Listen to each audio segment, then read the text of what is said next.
There are many reasons why people like Penny. Her personality, her story, her battle theme, but as an admirer of a certain Pokemon, I like her for a choice of partners. So, can I rival that? What's up everybody, it's Pokeers, and today I'm going to be showing you my Pokemon Scarlet Eeveelution run.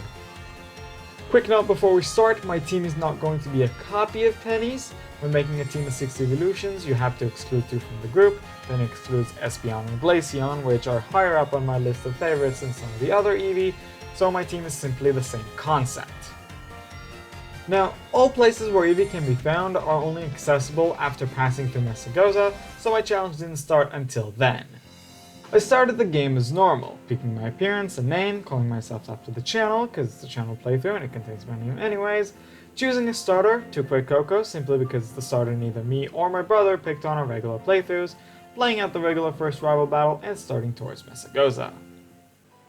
On our way there and throughout the playthrough, I tried catching as many Pokemon as I could, both to make it easier to later complete the Pokédex, I kind of want to shiny hunt in here later, and to get the Pokédex completion awards, some of which are evolution stones. After finding Koraidon and following it through Inlet Grotto, catching some Pokemon on the way, me and Nemona reached the lighthouse where we found Arven, who challenged me to a battle. It went as expected for a battle against the trainer with a single Pokemon. Then, Arven gave me Koraidon's Pokeball.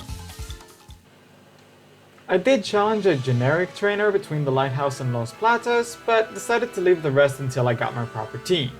Of course, when I got the team, I forgot about those trainers and ended up never battling them. The second Nemona battle happens right before you enter Mesagoza, and in it, Nemona demonstrates Rascalization. She did manage to defeat my Fuecoco with her Palmy, but I sent in the Palmy that I caught to resist her electric attacks and take her down.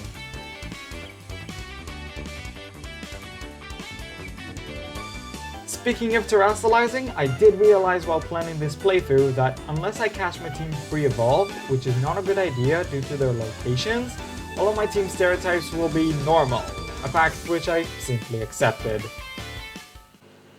When entering Mesagoza, I did a bit of exploration and bumped into the phone case maker, which can give me an Eevee case. Well, a Pikachu and Eevee case, but good enough, if I have a save of Let's Go, which I did not on the console. I had to transfer it from my Switch Lite, but I managed to get the case.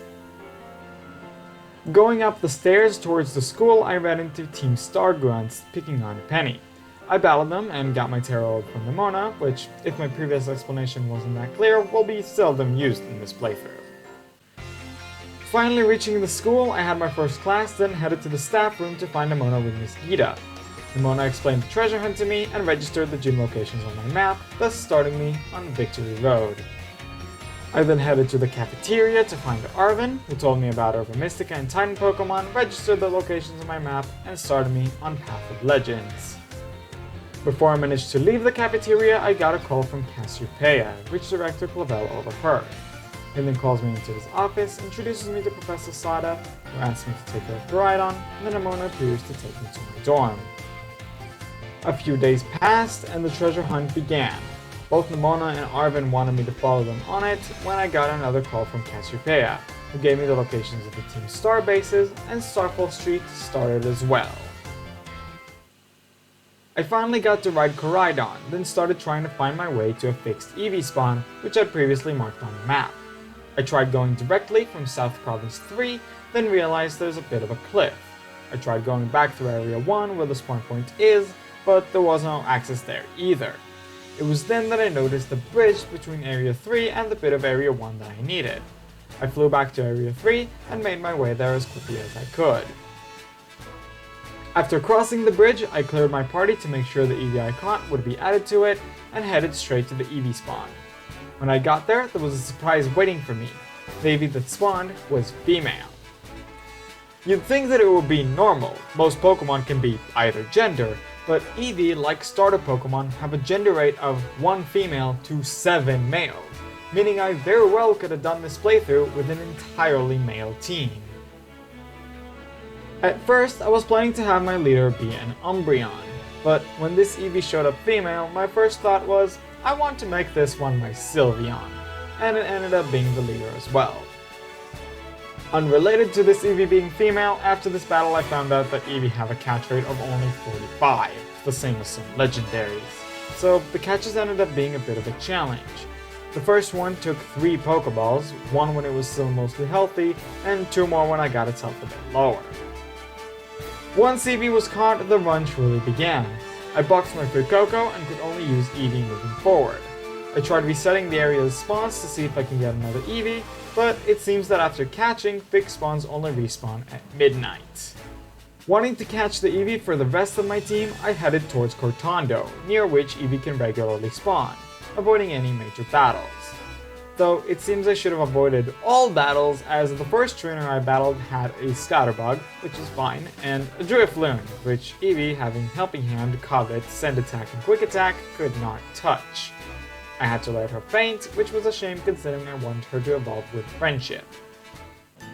Finally reaching Cortondo, it took me a little while to find an Eevee, though when I did I found 2. It didn't matter though, as the wild Eevee, being a level above mine, managed to knock her out right after escaping the first Pokeball I threw at it, sending me back to a far Pokemon Center. After this, I healed at the Cortondo Centers and trained my Eevee with auto battles to ease the capturing process while I was looking for more Eevee. Slowly but surely, I managed to find and catch 5 Eevee, all male for those wondering. While leveling up those that were already in my party. I aimed for all my Eevee to finish at level 15, then changed to 16 as some reached it, then were boxed during the auto battles, to avoid them over-leveling. Still with that aim in mind, when I caught the 5th Eevee, my first one reached level 17, and surprisingly started evolving. I already had my first evolution, Sylveon. When all was said and done, I had a level 17 Sylveon and 5 level 16 Eevee in my party, and after realizing that I had my entire team planned, I decided to plan their nicknames as well, so giving it some thought and planning all of them, I gave my Sylveon the name Ribbon, after the feature mentioned in most of their Pokédex entries, their ribbon-like feelers. Entering the Cortondo Gym with the aforementioned team, Nemona was there to explain a few of the basics and give me some super potions. I then started the gym test, going to the field to perform the olive roll and battle the trainers to get some experience and shorten the path. The second trainer did have a Venonat, which is a poison type, so I terrestrialized Ribbon to strengthen her normal moves and get rid of her poison weakness. With the olive roll done, I returned to the gym to face Katie. Her lead was Nimble, while mine was Ribbon. I started the battle off with Disarming Voice, which nearly knocked out Nimble, and Katie replied with Double Kick, expectedly doing 1 hit point per hit. Deciding to slightly conserve PP, I had Ribbon use Quick Attack to finish Nimble off. Katie switched in her Tarantula, which Ribbon quickly put to orange health with another Disarming Voice. Katie replied with Bug Bite, doing only a tiny bit more than Double Kick. Ribbon's Disarming Voice knocked Tarantula out, and in came Teddiursa, which Katie terrestrialized into a Bug type. Staying with good old Disarming Voice, Teddiursa only lost around a third of its health and used Fury Swipes, only hitting twice and doing minimal damage just like the rest of Katie's team. Ribbon went for another Disarming Voice, and Katie decided to switch things up and use Fury Cutter, a 20 power, not very effective move. A third Disarming Voice finally finished off Teddiursa, and the battle was done, Ribbon taking only 20 damage in total. I got Katie's badge and a TM for pounds, and before leaving the gym, I called for Nemona. She rejoiced over my victory and mentioned that we'd be battling next time we meet.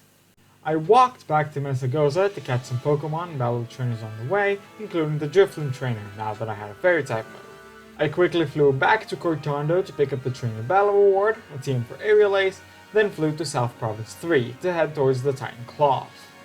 Catching just one more Pokemon, I've reached 30 Pokédex entries, at which point the Pokédex rewards you with a Thunderstone. I quickly used it to evolve one of my Eevee, the one with the speed-raising nature, into a Jolteon. I taught him Electro Ball, a team that I picked up earlier, and named him Bolt, both after a lightning bolt and the dog from the Disney movie, which I loved when I was younger. I continued exploring Area 3, catching wild Pokemon and battling trainers. I picked up the Trainer Battle Reward, a Shell Bell, which I gave to Ribbon, and started heading closer to the Titan's location. After catching a wild Charcadet, all 4 of the Eevee in my party leveled up to 19, and one of them started evolving. Because I made sure none of them would have a fairy move, and it was daytime, this could have been nothing but Espeon. I let him evolve and gave him the name Sol, like the sun. Finally, I found the Stone Eclipse Titan Klawf. I let Bolt lead and fire a Thunder Wave, both with a chance of full paralysis and to strengthen Electro Ball. The Titan was indeed fully paralyzed and couldn't move. One Electro Ball later, the first battle was over. I then headed to the second battle with Arven joining. Bolt was still my lead, while Arven sent out a Schedar. Like before, I started off with Thunder Wave, paralyzing Klawf. Schedar used Leer, and the Titan fired a Rock Tomb on Bolt, dropping into orange health and lowering his speed. I went for Electro Ball, doing about a third of Klawf's health. Arven had Schedar use another Leer, and Klawf went for a Rock Smash, doing much less damage to Bolt this time. Another Electro Ball from Bolt activated Klawf's Anger Shell, making him faster than Schedar and letting him use Block on it before its move. Then Schedar fired a Water Gun, taking out the rest of Klawf's health. While the Titan was out for the count, Arven and I headed into the cave, found the Sweet Herba Mystica, and had some sandwiches. Arven gave me the Titan badge, and I gave my sandwich to Koraidon, unlocking his dash. Arven stayed behind when I left the cave, and when I was out of earshot, let out one of his Pokémon. A few trainer battles in South Province 3 later, the Eevee in my party leveled up again. They all learned Swift, and another evolution started. As it had become nighttime by now, this Eevee had become an Umbreon. Another Eevee tried to evolve, but I stopped it from doing so, something that I'd figured would happen a few times until I got the stones to get the 2 other Eeveelutions I wanted. The second evolution also made me almost forget to nickname Umbreon, but not quite. I named him Shade, simple but fitting. I made my way into Artazon and explored a tiny bit before going into the gym. Nemona was waiting for me there and handed me some ethers before heading out. I started the gym test the Sunflora hide and seek. I found 3 Sunflora before one challenged me to a battle, which took unexpectedly long.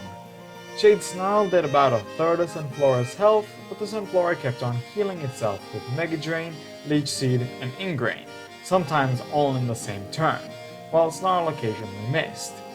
At one point I thought Swift would be enough to KO, but I was wrong. All in all, the battle took just 8 turns, but with all the healing the Sunflora was doing at the end of each one, the 3 and something minutes the battle took felt like forever. I found 4 more Sunflora before another one initiated a battle, this one going much better, with the Sunflora going for growth on its second turn, and 3 turns were enough for Shade to finish the Sunflora off. With the rest of the Sunflora gathered, it was time to face off against Brassius. I still had Shade in front, while he started with his Petalil. I started the battle off with good old Snarl, landing a critical hit, taking most of Petalil's health, and lowering its special attack. Petalil went for Mega Drain, doing barely any damage to Shade and healing only half of that, due to the slight level and obvious stat difference between the two. Another Snarl, and down went Petalil. Next up was Smoliv. No one to break tradition, I kept Shade snarling away, and Smoliv's answer with Razor Leaf was a rather weak one. Once again, the second Snarl was enough for a knockout. Out came Brassius' ace Sudowoodo. I didn't feel the need to terrestrialize, but Brassius did, making Sudowoodo the grass type every newbie thinks it is. Snarl did less than what it did to the others, but Trailblaze did less than that. The second turn was a repeat of the first, except with Trailblaze landing a crit, taking quite a chunk off Shade's health. Trailblaze's speed rise also came into play, the Sudowoodo now outsped Shade and landed another crit, taking Shade into the red, but so did Snarl's Sudowoodo. In an attempt to quickly overturn the battle, I switched to Quick Attack, but it was not enough to knock out Sudowoodo, and Shade went down to another Trailblaze. I let out Sol, who was next in line for killing anyways, and his Quick Attack was the one to finish off Sudowoodo.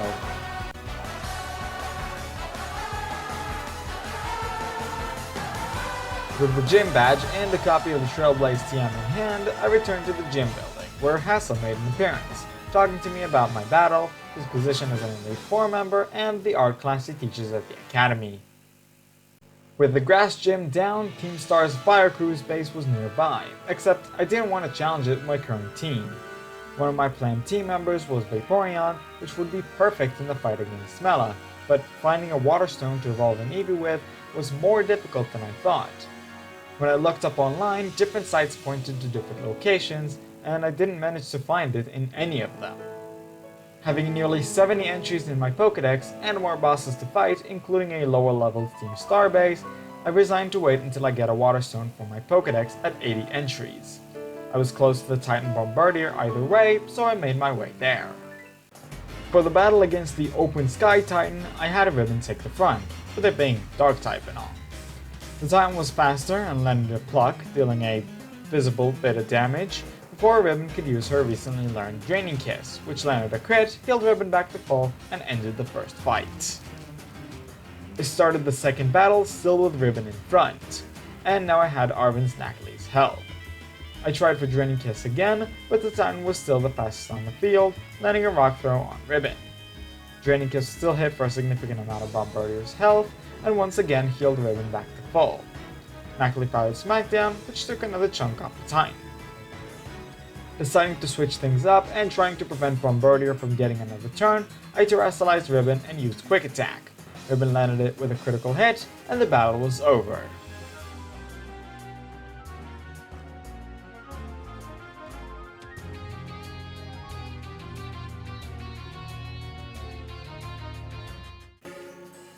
Going into the cave and finding the bitter Herba Mystica, Arven made some sandwiches, thankfully with an extra for Koraidon, who gained the ability to swim.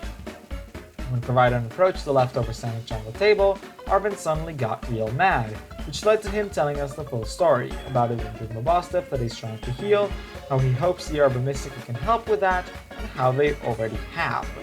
We get to see Mabostiff's eyes opening for the first time since his injury, and Arven's huge relief at it.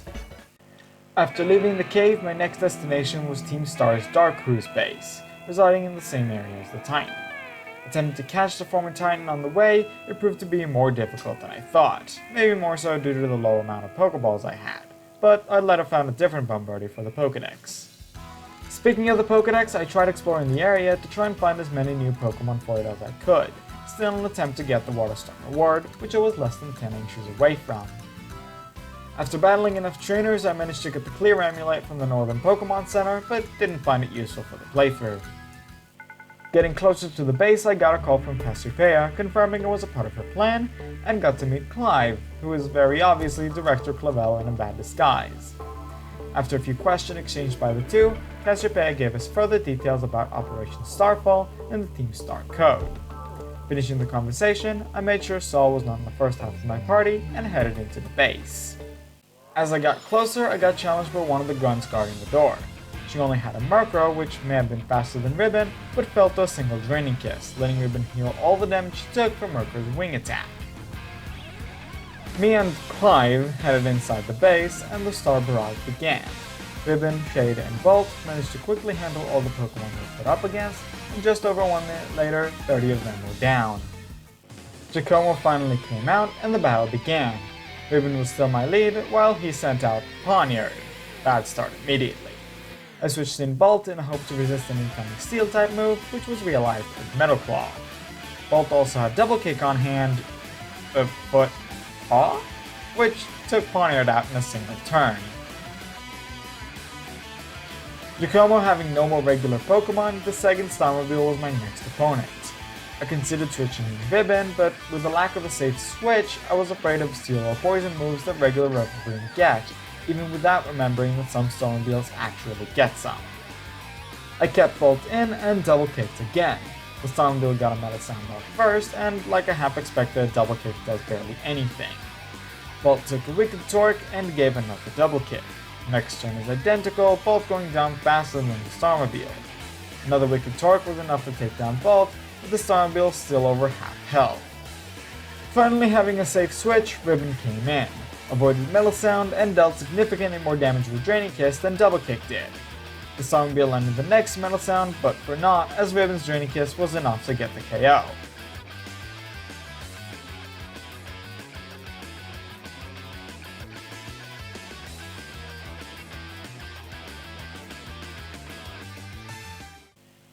We got the first flashback to a year and a half ago, then received our first Star Badge, and a TM for foul play. Clive then approached Giacomo, and we got to hear about the big boss for the first time before heading out. I got a call from Cassiopeia, who gave me some LP and expanded my TM machine list. I was then approached by Penny, who handed me a bunch of Pokemon materials. Arriving right at Cascarrafa, I decided to head right into the gym in order to not waste time, before I realized there was space behind the top buildings, so I checked out the items there. To my absolute surprise, one of them was a water stone. I quickly checked what the better nature for a Vaporeon was from my two options and used the water stone. I named my new Vaporeon Jet, like a jet of water. Aqua Jet, if you'd like. I made slight changes to my Pokemon's movesets, then headed towards the gym. I went into Kofu rushing out of the gym like a white rabbit, while his receptionist tried to tell him he forgot his wallet, which fell to me to give him, with the compensation of having it as my gym test. I headed out of the gym thinking I'll do the Ground Titan on the way. Catching a few wild Pokemon, I finally got the Pokédex Waterstone, a tiny bit too late for me though. Reaching the tilted watchtower in the desert, a TM for Rain Dance was placed underneath, which gave me a great idea for the Malphite. I remembered that she had a Drought Torkoal, and Water-type moves were my only real counter for her team, so Harsh Sunlight would really ruin it. But if I had Rain Dance on my Water-type, I could set it up if the Torkoal brought out the Sun and ruin her Fire moves, which would be not very effective anyways, while keeping my moves strong. I used the TM and deleted Jet's Quick Attack, both because of his low attack stat and because I had it on plenty of my other team members. Finally arriving at the Titan Great Tusk, I made sure Jet at the front of my party was healed, then went into battle. I started things off with Water Pulse, but Great Tusk was faster, hitting a rapid spin and taking more than half of Jet's health while raising his speed further. Water Pulse hit, taking a decent chunk of the Titan's health, but not enough for Jet to win on his own. Selected Water Pulse again, but Jet went down to another rapid spin before he could attack. Still having two options left, I sent out Sol. The Titan was still faster, taking about 3/4 off Sol's health with rapid spin before Sol nearly got him to the red with Psybeam. A quick attack just to deal another bit of damage and truly get the Titan to the red, and Sol was down to a Brick Break. Ribbon was also a great option for the battle, so I sent her out. Rapid Spin comes out again from Great Tusk, dealing more than half of Ribbon's health, and Ribbon replies with Draining Kiss, finishing the battle and getting back bits of health, both from the move and the Shell Bell she's holding. Flying back to Cascarrafa for a quick heal, I picked up the Trainer Battle Reward, a TM for Earthquake, which I found no Eeveelution can learn, and started making my way back using the Flight Point in the Watchtower. For the second battle, due to my way of training, I had Ribbon in the front, and Arvin let out a Scrivillain. Trying for a Draining Kiss right off the bat, Ribbon was hit with a knockoff, not doing much damage, and as the Titan is wild, not removing Ribbon's Shell Bell. Scary Face then came from Scrivillain, trying to combat Great Tusk's speed and his rapid spins. Last came Ribbon's move, doing only a small amount of damage but fully healed her, before both me and Arvin were hit by the Overworld Sandstorm. Razor Leaf next came out from the now faster Scrivillain, doing about the same amount as Ribbon did. The Titan replied with Brick Break on Ribbon, doing a whole lot of damage for a not very effective move.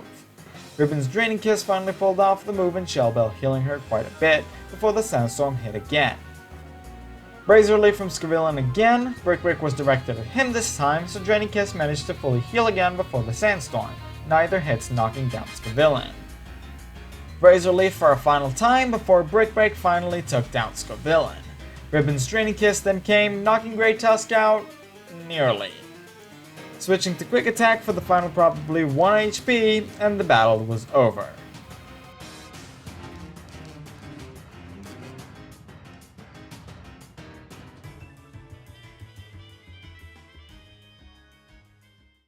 Me and Arvin headed inside the cave and found Sour Herba Mystica. Arvin made sandwiches again and gave me the Titan badge. Koraidon got my sandwich and got the ability to glide. Arvin gave a part of his sandwich to Nabostef, who managed to get his voice back and bark again. Finding the Titan on the field, I made the foolish attempt at catching it, as I found out it is 15 levels above all of my team, and quickly took out all of them. Making my way towards Porto Marinada, I found Kofu making a stop on his way, but didn't manage to talk to him. I battled some trainers on the way and encountered a few wild Pokemon in an attempt at finding a Ditto. It wasn't successful. Plus, between doing this and writing the script, I found out that you can just focus on Pokemon to tell you if they're transformed or not. Finally reaching Porto Marinada, I ran into Kofu again, who just realized he left his wallet in the gym. When I tried to approach them, Kofu's apprentice challenged me to a battle, which was easily won using bolts. After I gave Kofu his wallet, the auction items were announced, and the Wakami seaweed was on the list, which Kofu desperately wanted. I was given 50,000 Pokéyen, yes I call it yen, it's Japanese, and the task of placing the winning bid on the auction. Placing the higher bid both times, I won the auction with 10,000 to spare, which Kofu generously let me keep. With that, I passed the gym test. After checking out what items were on regular auctions and finding nothing interesting, I flew back to Cascarrafa. Right after entering the gym, Nemona gave me a call. When she found out we were in the same area, she came right in and challenged me to a battle. Nemona's lead was Rockruff, while I had Bolt in front in preparation for the Kofu battle. Thinking I can make it work, I went for double kick, and I was right. Rockruff was down without even getting a single move off. Palmy was Nemona's next Pokemon, and with a lack of a super effective move, I kept in Bolt, which is at least immune to any electric type moves. I kept on double kicking, Palmy just nearly survived, and tried to reply with Nuzzle. My plan worked! One quick attack later, and Palmy was down too, still no damage on my end. Nemona wanted to send in Florigato, and I made a bit of a risky switch. Jet learned Aurora Beam some time ago, and I wanted to test it out. I didn't have one counter to my weakness though, I could make Jet a normal type by terastallizing. Nemona expectedly terastallized herself, but it just kept Florigato grass type. Aurora Beam was a great hit, taking Florigato right into low red, while Nemona's reply was Magical Leaf, doing barely any damage even after being boosted by Terra. Jet was fine even not terastallizing. Going for a bite to conserve PP, the battle was won. Admitting defeat, Nemona gave me a few full heals and headed off, wishing me luck on my gym challenge. Making sure my team was healed, I approached the receptionist to start the gym battle. I still had Bolt in front and Kofu sent out Veluza. I went straight for Electro Ball and got the Oko on it. Next was Rugtrio, who went down in a similar manner. Already at his ace, Kofu sent out Abominable. As Kofu terastallized it into water, I went for Thunder Wave just to be on the safe side. Abominable didn't get fully paralyzed, but missed his Crab Hammer.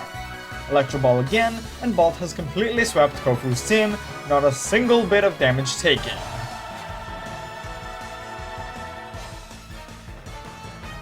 I received the gym badge and a TM for chilling water. When I returned to the gym building, I found Gita, who gave a little speech, then went off. Finally having my water type, I flew to South Province 3 to make my way towards the base of the Schedar squad, Team Star's fire crew. Talks with Clive and Cassiopeia later, I put Jet at the front of my team and headed towards the gate. The grunt guarding the door had only a Houndour to battle me with, which went down to only one Water Pulse from Jet. Before I could start the Star Barrage, Clive and I were approached by a Charcadet, which he seemed to have recognized as Charlos. Charlos was off towards the base with Clive after him before I headed into the Star Barrage with Jet, Shade, and Bolt. 1 minute later, Mela came out on her Starmobile. Jet was my lead, my only real answer to fire types, while Mela had Torkoal in front. My plan immediately went into action, using Rain Dance on the first turn to get rid of the harsh sunlight set by Torkoal's drought. Torkoal went for Flame Wheel, but used on a water type in the rain, it expectedly did nearly 0 damage. Jet used Water Pulse and got the Oko on Torkoal. Just one Pokemon left, the Starmobile. It was faster, hitting Blazing Torque, doing 1 more damage than Torkoal's Flame Wheel, and Jet's Water Pulse took more than half of the Starmobile's health. Speed boost not changing much as it was already faster, the Starmobile foolishly tried going for a Screech, then went down to another Water Pulse.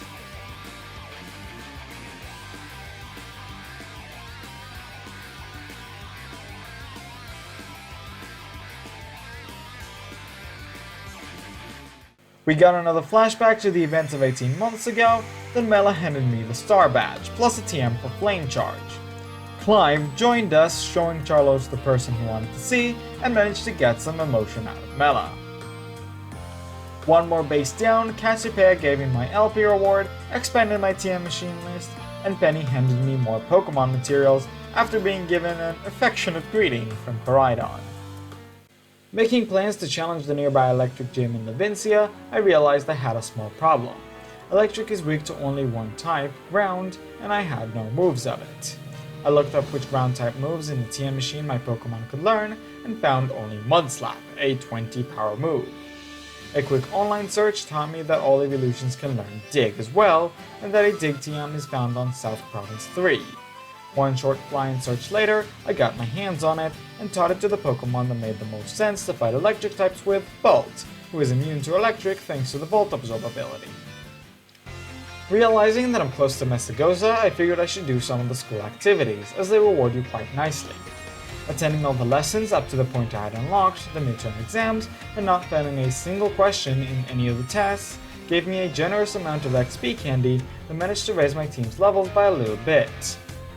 On the way to Levincia, I battled some trainers and caught some wild Pokemon, including in the nearby sea, then entered the town from it. After collecting a few items around the city and healing at both centers for the fly points, I quickly made my way into the gym building, where I ran into Hassel and Rika of the Elite Four, who gave me some words of encouragement. Starting the gym test, I had to be a part of one of Iona's streams. The stream began as soon as I left the building, and Iona told me I had to play hide and seek with Director Clavel, while battling gym trainers between rounds. Forgetting the battles were part of the test, I left Ribbon in front, and had to switch Bolt in at the beginning of the first battle. In the second one it didn't matter as much, as the trainer started with a Dynamo which has no weaknesses, so I just let Ribbon deal with it. After finishing the test and putting Bolt in the lead, I walked back into the gym building and started the battle against Iona. Iona's first Pokemon was Wattrel, which is immune to ground. Perfect. I made the risky switch to Jet, who has Aurora Beam, thinking it foolish for the Wattrel to go for an electric move on Jolteon. He did, hitting Jet with a super effective Spark, thankfully doing minimal damage but paralyzing. Another Spark, which I was less worried about, and Jet was fully paralyzed. Spark once more, already dropping Jet to half health, and finally the Aurora Beam came out, OHKOing Wattrel. Bellibolt was the next Pokemon, so I switched Team Bolt. I used Dig, which let me evade the incoming Water Gun and hit for half of Bellibolt's health. Iona made the foolish change to Spark, which did nothing. Another Dig, Water Gun evaded once again, and Bellibolt was down. Luxio came out from Iona, and I kept Bolt in. Intimidate lowered my attack, but I figured it couldn't do much else to Bolt. Bite was avoided in the semi-invulnerable turn, and Dig OHKO'd Luxio despite the attack drop. Finally, Mismagius came out, a Pokemon with Levitate that would be terrestrialized into Electric, making it weaknessless. I switched to Shade, thinking it could at least resist the Ghost moves. It went for Charge Beam, doing barely any damage to Shade, and not even raising its special attack, but Foul Play from Shade did less than half of Mismagius' health. Shade's Quick Claw activated the next turn, letting him take Mismagius into the red before it could make its move, which was a landing of Confuse Ray. I pressed on regardless, and the Quick Claw activated again. Shade hit through the confusion, and the battle was over.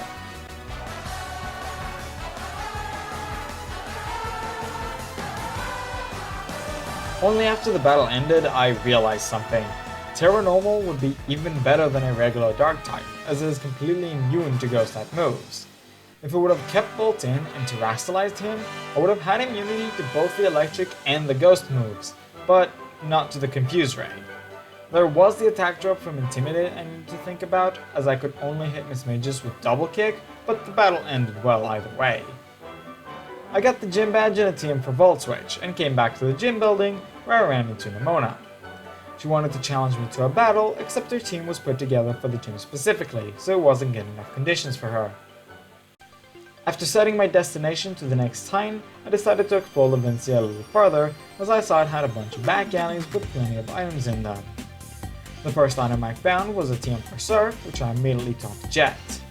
I also found some Wise Glasses, which I gave Sir a little later, a Quick Ball, and some other items and TMs of varying usefulness. I made my way towards the lurking Steel Titan, battling trainers, catching Pokemon, collecting items around East Province 3 all the while. Finding the Titan, I made sure Bolt was in front because of his Dig, then started the battle. Bolt hit underground, avoiding Orthworm's headbutt, then attacked, only for the Titan's Earth Eater ability to pop up. I had completely forgotten that Orthworm's only standard ability was a variant of Volt Absorb or Water Absorb. Another headbutt came from the Titan to end the second turn. Having foolishly replaced Double Kick with Pin Missile, I had no more super effective moves, so I switched to Bolt's strongest attack, Electro Ball, which nearly ended the battle, and Orthworm changed to Iron Tail, doing slightly less than headbutt. Not wanting to deal with a not very effective pin missile, I used another Electro Ball, and down went the Titan. Following Orthworm through the tunnel it made, the Titan fed on the Urban Mystica, and Arven joined us for the second battle. Bolt was still in front on my side, and Arven sent out Toadscool. Understanding the dig will be ineffective, I went for Electro Ball straight away, which did a significant amount of damage, and the Titan went for Iron Tail, getting the OHKO on Toadscool. Another Electro Ball from Bolt, and the battle was over.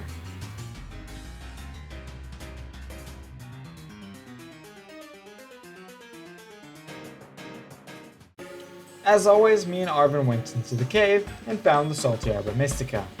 Arven made sandwiches and gave me the Titan badge. Koradon got my sandwich, which let it gain a higher jumping capability, and Mabostiv got a part of Arven's sandwich, though sadly it didn't seem to affect it. I started making my way towards Tag Tree Thicket and the Navi Squad's base, catching Pokemon and battling trainers as I went. Then I collected the trainer battle reward at Pico, a punching glove. As I went about my Pokemon catching in Tag Tree Thicket, I somehow managed to find multiple Zorua. I thought they were rarer than that, but whatever. Approaching the base, I found a kid arguing with the guard to let him talk to the boss. When the kid figured out I wanted to defeat his dear compadre, he stepped up to fight me and let the guard wake up the rest of the squad's grunts. The kid, Pokemon trainer Yusuf, sent out Gulpin when I had Shed in front, completely unprepared for the Poison Crew. Quickly switching to Sol, Gulpin went for Stockpile, raising his defenses. Even with that though, a single Psybeam was enough to knock it out. Still in the fight, Yusuf sent out Trudel, who also went down to a single Psybeam. After the battle, I was allowed into the base, and I went in with Sol, Shade, and Bolt. 1 minute 15 later, I beat the Star Barrage. Atticus came out from the garage, and the battle started. Sol was my lead, and Atticus sent out Skuntank, who was immune to Psychic. Making the switch to Bolt, who has Dig, Skuntank tried going for Sucker Punch, but failed. Bolt went for the Dig, and Skuntank used Toxic, unfortunately hitting due to it being a poison type. Trying another Sucker Punch, Skuntank missed the Steel Underground Bolt, then lost more than half of his HP from Bolt's Dig. Finally hitting a Sucker Punch, Bolt was left with just over half health, and I switched to Electro Ball to try and save on Toxic turns. Thankfully, it was enough to KO. Toxic was still a pain, taking Bolt down to about 3rd health. When the game told me Atticus was sending out Riverbroom, I thought it was talking about the Starmobile, not remembering that it doesn't let you switch when it comes out, so I sent in Sol. I completely forgot regular Riverbroom is a poison type, and one that isn't weak to Psychic at the same time. Still, I kept Sol in and used Psybeam, doing a decent amount of damage to Riverbroom, who replied with Assurance. Super effective, but it didn't even take half of Sol's health. One more Psybeam, and down went Riverbroom. In came Muk, and I switched into Jet. Why? I honestly don't remember, probably just to keep Sol healthy. Still, Jet Surf did half of Muk's health, while their Sludge Wave did barely anything except poisoning Jet. Even the poison damage was greater than Sludge Waves. Another Surf, and Muk was down too. Finally, out came the Starmobile, and like I said, you don't get the opportunity to switch when they come out, so Jet was still out. Preferring to safely switch in a fully healed Sol, I used a Super Potion on him rather than attack. Noxious Torque came from the Starmobile, putting Jet at slightly less than half health, the poison damage doing another 8. Another Noxious Torque, this time with a crit, and down went Jet. I switched Sol in, who took a small hit with Noxious Torque before applying with Psybeam, nearly putting the Starmobile to half health. One more identical turn, Sol stayed at just over a third of his health, while the Starmobile was already in the red. Not bothering to make the calculations, I wasn't sure if Sol would survive another hit, so I opted for Quick Attack to see if that could finish it off. It couldn't, and worse, Navi Starmobile has Toxic Debris, so only spread Toxic Spikes on the field. The Starmobile went for an Noxious Torque, but Sol surprisingly survived on 4 HP.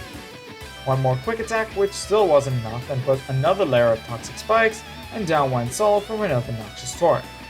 With all the Toxic Spikes, I decided to switch in Bolt, who was already badly poisoned. Even with his lack of Quick Attack, I figured it would outspeed the Starmobile and take him out with just one move. Wait, what are you doing, Cascaras? You don't need the bag, just shoot something at this thing and finish it. No, why are you digging? You'll just let Ball take poison damage. I'll be completely honest, I don't remember why I didn't just use Electro Ball. Though, strangely, it seems we were at a speed tie, because the Snowmobile hit 2 noxious Storks while Bolt was on the ground. Either way, dig was enough, and the battle was over.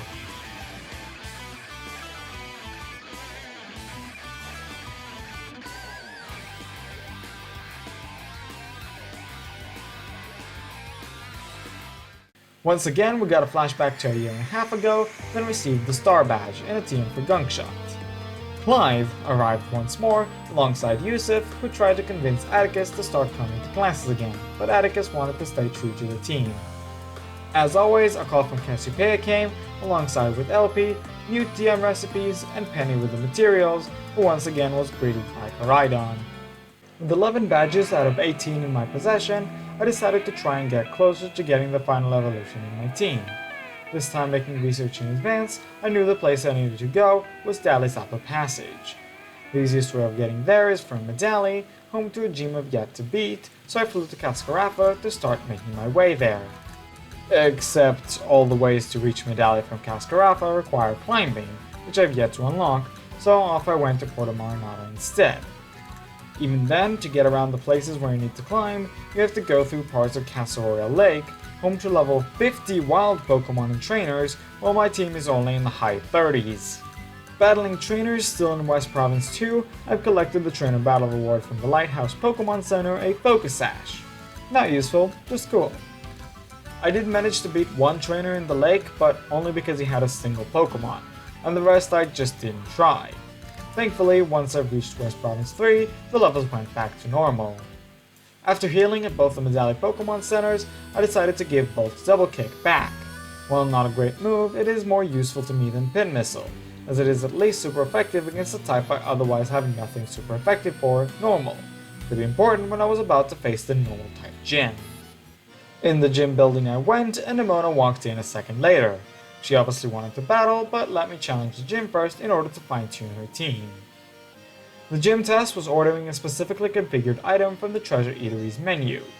Even though I knew the item from mine and others' playthroughs, I wanted to do the test properly, if only to be able to battle some trainers for experience. Also, it's always funny to me that the office worker who gives you the seasoning clue for the test is none other than Larry, the gym leader. Starting the battle, Larry sends out Kamala, while Bolt leads my team. I tested the effectiveness of Double Kick after finding with the trainers that Electro Ball will sometimes be better, and found it did half of Kamala's health. Kamala replied with Slam, also doing half of Bolt's health. One more Double Kick and Kamala was down.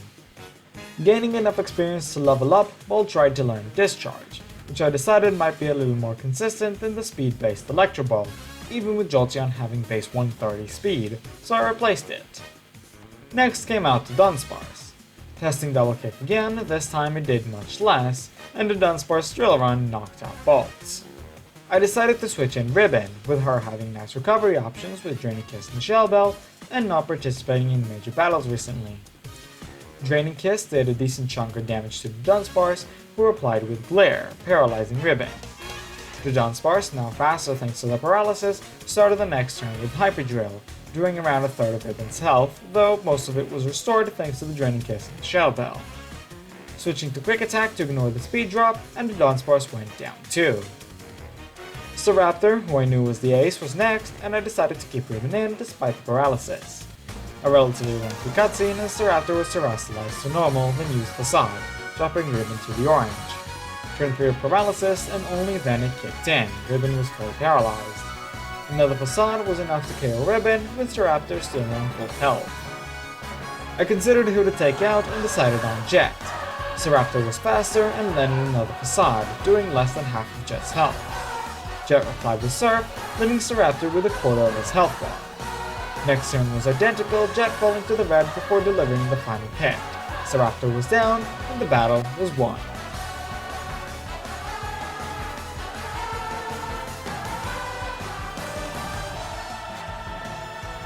Larry handed me the gym badge while we were having a meal, then gave me the TM for Facade. I was brought back to the gym building where Gita was waiting for me to congratulate me on defeating Larry. Just as Gita was about to finish, Nemona ran in, ready for our battle. Nemona and Gita explained the top champion rank to me, then Gita asked to spectate our match.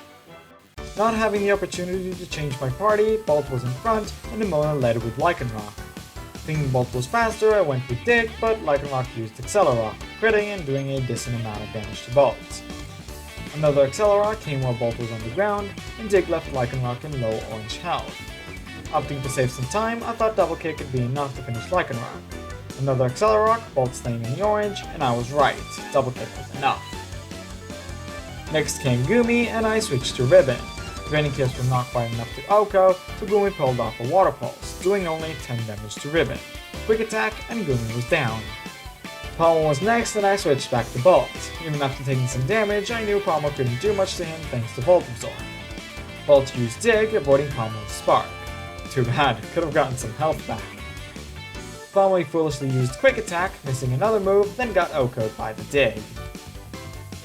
Meowscarada was Nemona's last Pokemon. I had to take a risk. Jet was the only Pokemon I had with a super effective move, considering it would terrestrialize the pure grass. Either forgetting about the terrestrialization or deciding to do some damage before making a risky play, honestly don't remember which it was, I sent in Ribbon again. Meowscarada was faster, hitting a Terra boosted guaranteed crit Flower Trick, doing a lot of damage to Ribbon, but not enough to knock her out. Draining Kiss didn't do a lot, and healed just enough for Ribbon to return to green health. Another Flower Trick, and Ribbon went down. The risk taken, at least with a safe switch, Jet went in. Flower Trick from the still faster Meowscarada, and Jet got OHKO'd. Well, Shade came in to at least resist any Dark move. Foul Play, banging on Meowscarada's high attack, went first thanks to the Quick Claw, and crit, finishing Meowscarada off. This couldn't have gone better.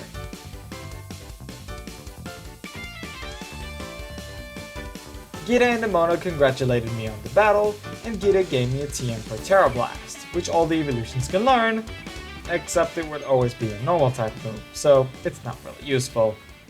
When I left the gym building, I got the notification that I've unlocked new classes at the academy, so I made a short detour to Mesagoza to do the first half of the second term of all my classes. I didn't realize I didn't get to do the tests yet, but thought I'll be fine, as most of the questions on the tests I knew the answers to before even playing Scarlet and Violet. Flying back to Medali, I finally started making my way towards the Alizapa Passage. Passing through the short cave leading right to the Pokemon Center, I healed to get the fly point and started going up the trail to Glaseado Mountain, picking up every item in the hope I'll find the stone I need. I saw a Pokeball on a rather high rock. Jumping up it was a little difficult, but it was very worth it, as that item was exactly what I was looking for, an Ice Stone. I quickly opened my bag and used the stone on the remaining Eevee in my party, finally getting the last evolution on my team, Glaceon. I tried to find out if you could learn a better ice move than the Icy Wind it got after evolving, but at least with his physical attack being around half of his special attack, I had nothing else. A couple wild Pokemon catches later, I finally remembered I needed to give my newly evolved Glaceon a nickname, and I called him Frost. Do I need to explain this one?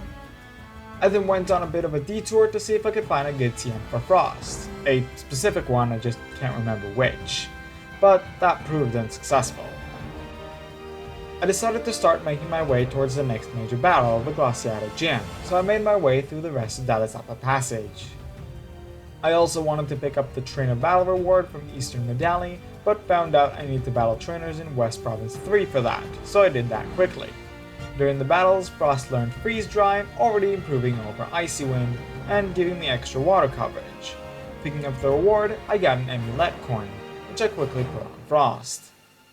The next Trainer Battle reward for Alizapa Passage is in the Pokemon Center between the tunnels. I needed a few more battles for it, and when I did them, I got an Expert Belt, which I kept in my bag. I scaled the path up to Glaseado Mountain and continued catching Pokemon and battling trainers, but one of these battles ended up being quite strange. The trainer sent out a Florges, which I knew I would have zero super effective moves against. I tried hitting it with Frost's Freeze Dry, but it outsped him and knocked out with Moonblast, so I sent in Ribbon, banking on her recovery options. The floor just set up grassy terrain instead of attacking, and I used Draining Kiss, doing not much damage, and the floor just even healed up slightly from the terrain it set. Then it set up Misty Terrain, replacing the previous one, so I got another attack in. Turn after turn, the floor just kept alternating between grassy terrain and misty terrain, so even if Ribbon's attacks didn't do much, she still managed to get the knockout and without taking any damage. I finally reached the gym, and when I entered the gym building, I got a surprise encounter from Jacques, who gave me a lucky egg. After a quick heal on the Pokemon Center on top, I did the Snow Slope Run, and finished it just after half the goal time. I then started the battle against Grusha, who I could swear was female until game dialogue referred to him as such. I led with Bolt, who at least had Double Kick, and he led with Frostmoth. I realized I had no super effective moves against it, and just opted for Discharge, which did about a third of Frostmoth's health. Frostmoth used Blizzard and did a lot.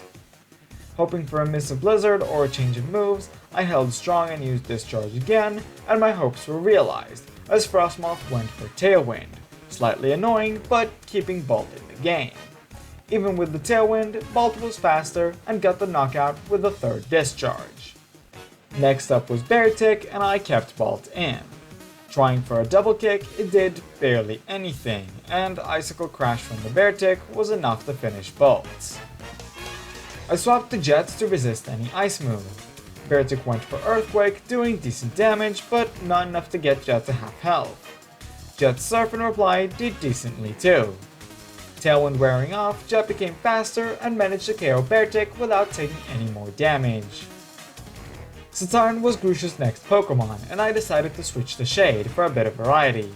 Satarn used Ice Spinner, doing about a third of Shade's health, and Shade replied with Foul Play, doing a similar amount.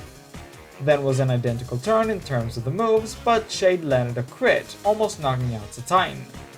Switching to Quick Attack for the last bit of Satarn's health, the Quick Claw decided to show his face completely unneeded.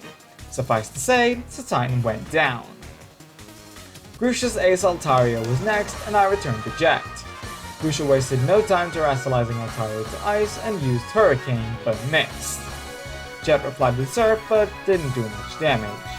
I decided to use Rain Dance the next turn to power up Surf, completely forgetting that Hurricane becomes a never-miss move in the rain. The 2 Hurricanes from the Rain Dance turn and the next one were not enough to knock Jet out, but neither was the powered up Surf. Realizing I don't have many options, I used a Max Potion on Jet, letting him survive the Ice Beam Altaria used, thinking it'd be enough to finish him off. It did get a freeze on Jet, but I kept trying to use Surf, hoping to thaw out. 1 Hurricane? No. 2 Hurricanes? Now Jet is confused too, still frozen. The rain ended in the meantime. 3rd Hurricane, Jet just about survived, finally thawed out, hit through the confusion, and got the knockout!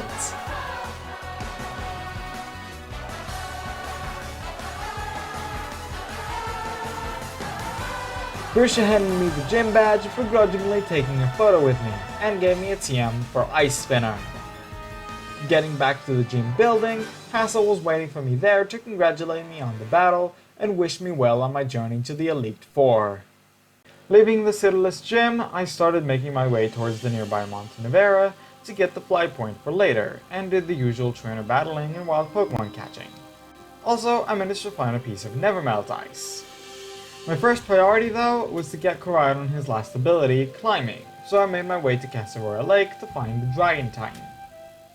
I reached the island where all the Tatsugiri are and managed to forget that you need to interact with a specific one to activate the Titan battle. So I battled every single one with Bolt in front in preparation for the Dondozo battle. Thankfully, many of them simply used Memento and KO'd themselves. Only the very last Tatsugiri I interacted with was the Titan. Finally, the Dondozo battle started. Bolt's Discharge immediately dropped Dondozo to the orange and paralyzed it. Body Slam in return did a similar percentage of Bolt's HP. One more Discharge and the battle was over. I quickly followed the Dondozo and Arvin joined me for the second battle. I still have Bolt in front while Arvin led with Greedent. I kept on using Discharge even if it targeted Greedent too. did a similar amount to both Dondozo and Greedent, about a fifth of their health. Dondozo proceeded to body slam Greedent, critting and getting him to mid-orange. Greedent used takedown, doing a nice chunk of damage to Dondozo, but taking more damage himself, too. Yep, every single attack that turn damaged Greedent. Another discharge from Bolt got Dondozo to mid-orange and left Greedent with 5 HP and paralysis. Aqua Tail from Dondozo took those remaining 5 HP. Bolt's next discharge, now targeting only one Pokemon, was enough to finish Dondozo off. Before we could get into the cave, Tatsugiri challenged us to a battle. Not having the opportunity to change our lead, Bolt and Greedent were sent out again, at least fully healed. Now wanting to attack a Dragon type with an electric move, I switched to Frost. Tatsugiri attacked with Muddy Water, doing more or less half of each of our healths. Greedent went for Tail Whip, lowering Tatsugiri's defense. Tatsugiri changed strategy for the next turn, using Taunt on Greedent, thankfully not damaging either of us. Frost got his Freeze Dry next, almost doing half of the Titan's health, and Greedent tried for another Tail Whip, but failed due to the taunt. The Titan went for Muddy Water, missing Greedent and knocking Frost out, then Greedent used Takedown, doing decent damage to Tatsugiri. I switched Ribbon in, and the Titan went for Muddy Water again, taking down Greedent and doing more than half of Ribbon's health with a crit. Draining Kiss did about half of Tatsugiri's remaining HP and healed about a quarter of Ribbon's health, a little more with the Shell Bell. Foolishly going for a taunt, the Titan did basically nothing, allowing Ribbon to land another Draining Kiss, nearly finishing the Tatsugiri off and regaining all of her health back. Muddy Water did less than the first time, but it didn't matter, as Draining Kiss was enough to finish the Titan off.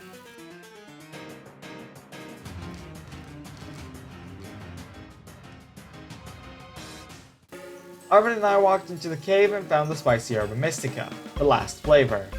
Arvin made the sandwiches and gave me the final Titan badge. I gave my sandwich to Koraidon, which finally unlocked his climbing ability.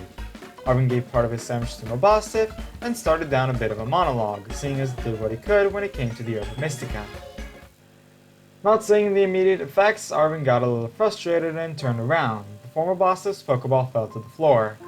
Mabosstiff, wanting to pick it up, made some noise which caused Arvin to look back at him. Seeing Mabosstiff pick up his Pokeball and walk towards him made Arvin so excited he could barely stand anymore. His buddy was finally healed. Professor Sada's call to inform me of Koraidon's new power came a little sooner than expected, catching me as I was still with Arvin in the cave. Hearing his mother's voice, Arvin got involved in the conversation, to which Sada asked him to take me into her lab at the lighthouse on Poké Path. Arvin complained that it's the first time he heard her voice in years, and she didn't even greet him properly, coming with demands straight away. Still, he agreed to take me to the lab. I quickly flew back to Montenevera to complete the gym battle I previously skipped. I also did some poking around the city, as I saw online I could find the Ice Beam TM, which I quickly used to replace Frost's Freeze Dry. Walking into the gym building, Nemona was there and, as per usual, challenged me to a battle. In preparation for the Ghost Gym, I had Shade in front, while Nemona had her usual lead in the last couple battles, Lycanroc. Seeing as Shade has no super effective moves against Rock, I switched to Jet, which got hit by Lycanroc's Rock Slide. Faster than Jet, Lycanroc got a Sand attack, lowering Jet's accuracy before he could use his Surf, which still landed and OHKO'd Lycanroc. Palmont was Nemona's next Pokemon, and I sent in Bolt. Bolt dug underground, avoiding Palmont's Spark, and did most of Palmont's health in the next turn, before Palmont tried another Spark, failing due to Volt Absorb. Palmont switched to Quick Attack, doing minimal damage. I switched to Double Kick to preserve some PP, and it was enough to knock out Palmont. Sliggoo came from Nemona's side, and I switched to Ribbon. Draining Kiss did slightly more than half of Sliggoo's health, and Nemona attacked with Water Pulse, doing 15 HP. One more Draining Kiss, Sliggoo was out, and Ribbon was fully healed. Leveling up from the experience, Ribbon learned Moonblast, nearly doubling the power of her best move. Nemona was left with just one Pokemon, Meowscarada, and I finally had a riskless counter for it, Frost. Meowscarada terrestrialized the pure grass and used Flower Trick, doing less than half of Frost's health before being hit by Frost's Ice Beam and going down in one hit. Admitting defeat, Nemona handed me some max potions and headed out, leaving me in the gym building. Making sure my team was healed, I talked to the receptionist and started the gym test, doing the opening act for the gym leader. All of the battles were done with Shade and Frost in front, using Foul Play and Bite, which were enough to finish the first 2 battles in 2 turns. After the first battle, I let Frost learn Blizzard, planning to give him Snowscape to guarantee hitting it. In the third battle, one of the Pokemon was Sableye, so I switched to Ribbon instead of Frost, but the battle still ended in the next turn. I passed the test! After a quick heal, it was time for the gym battle. I was still with Shade and Frost in front, and Rhyme sent out Mimikyu and Bayonet. Going for the same strategy, using Foul Play on Mimikyu to break its disguise, and Bite on Bayonet to hopefully do enough damage to take it out in 2 turns. Bayonet started things off with Sucker Punch on Frost, but didn't do much damage, Slash from Mimikyu slightly piling on it. Bite did just about half of Bayonet's health, and Foul Play dropped Mimikyu Disguise, damaging it slightly. Getting attack boost before the next turn, I repeated my attacks, and Rhyme did too, only changing Slash's target to Shade. Bite took down Bayonet, but Foul Play was not quite enough. Rhyme replaced Bayonet with Houndstone, and I got another boost to my attacks. I kept up the same attacks on the same slots, Frost taking Slash from Mimikyu, before delivering an almost OHKOing Bite to Houndstone. Shade was next, finally taking down Mimikyu, and Houndstone flinched from Frost's bite. Toxtricity was the final Pokemon to come out, but I got a speed boost this time around. Knowing Toxtricity was Terastallized, I kept my usual attack pattern, and without either Houndstone or Toxtricity getting any chance of moving, Frost and Shade took them out.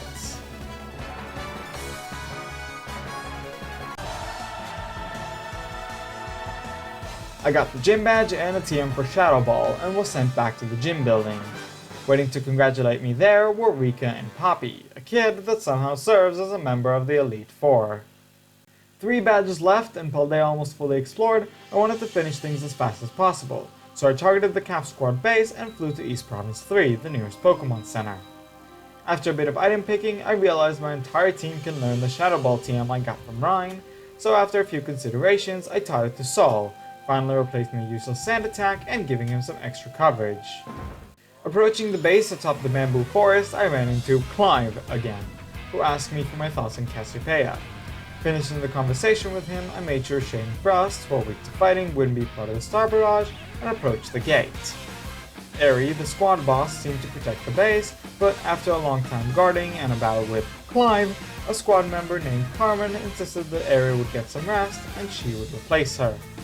Carmen leaving with Krogunk in front was problematic for Ribbon, but Sol came in, and after just facing an acid plot, OHKO'd it. Carmen also had a Primeape that was similarly easy to deal with. I entered the Star Barrage with Ribbon, Sol, and Jet, and beat it in less than 2 minutes. Eri came out from the garage, and the battle started with Ribbon in front, and her sending out a Toxicroak. What's with all the good counters? I had to make a switch to Sol, who took a Poison Jab from a Pokemon 4 levels above him, which did more than half of his health. I tried going for Psychic, but Toxicroak used Sucker Punch and took Sol out without taking a hit. I switched in Bolt, who had Dig, and he went underground, avoiding an incoming Poison Jab. Dig took half of Toxicroak's health, and another Poison Jab did major damage to Bolt. Another use of Dig, avoiding Poison Jab again, and Toxicroak went down. Passimian came in, and I sent out Ribbon. Passimian was faster, going for close combat, which did surprisingly much for a not very effective move, but it at least lowered his defenses, and Ribbon's Q-Charm activated. Not that it mattered much, as Moonblast OHKO'd Passimian immediately, Ribbon healing slightly thanks to the Shell Bell. Annihilate was next, and I made the stupid in hindsight decision to switch in Shade, who's weak to fighting and didn't even have a super effective move against the Ghost Fighting type. I guess I just wanted to preserve Ribbon for the Starmobile. Annihilate went for close combat, OHKOing Shade straight away. I sent Ribbon back out. She got hit by another close combat that didn't even get her close to fainting, and dropped Annihilate to half his defenses. One Moonblast was all it took to take Annihilate down. Shellbell healed her again, and Ribbon was at least in the green. Lucario was Eri's next Pokemon, and as Steel types, they're not weak to any of fighting's usual weaknesses, so I switched in Bolt.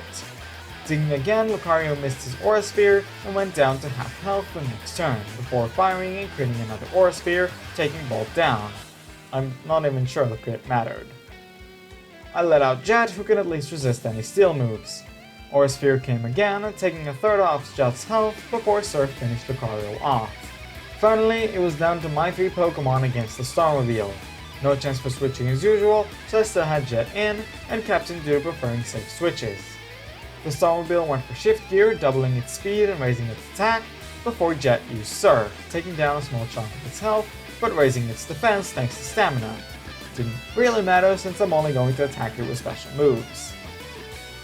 Another Shift Gear just to annoy it seems, and another Surf, almost getting the Starmobile to half health.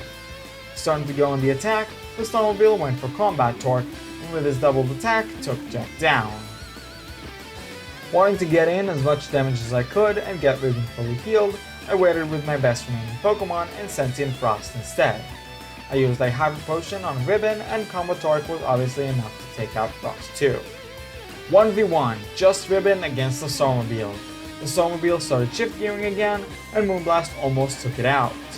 Not thinking Quick Attack would be enough on a +3 defense Pokemon, and hoping for another fully Shift Gear from the Starmobile, I selected Moonblast again. But unfortunately, it went for Spin Out, a super effective move from a Pokemon with +3 attack. Ribbon went down, and I lost. First major battle after 15 badges is not bad at least, and it was a close match too. Not too discouraged by my team being slightly underleveled, I went for another attempt straight away, adjusting my lead to Soul based on Aries' Toxicroak lead. Going for Sucker Punch immediately, lost Soul a lot of health, but was able to OHKO Toxicroak with Psychic. With Aerie going for Lucario, I switched to Bolt, this time being fully healthy unlike last time. Bolt went underground again, avoiding the usual Aura Sphere, and once again took out more than half of Lucario's health, something his Aura Sphere failed to do. Almost, but not quite. Another set of identical turns and Lucario was out, without a Pokemon of mine going down yet. Next was Passimian, and I let Sol go against him. One Psychic and he was down too. Annihilate was Aries' next choice, and I repeated my previous mistake, letting Shade out.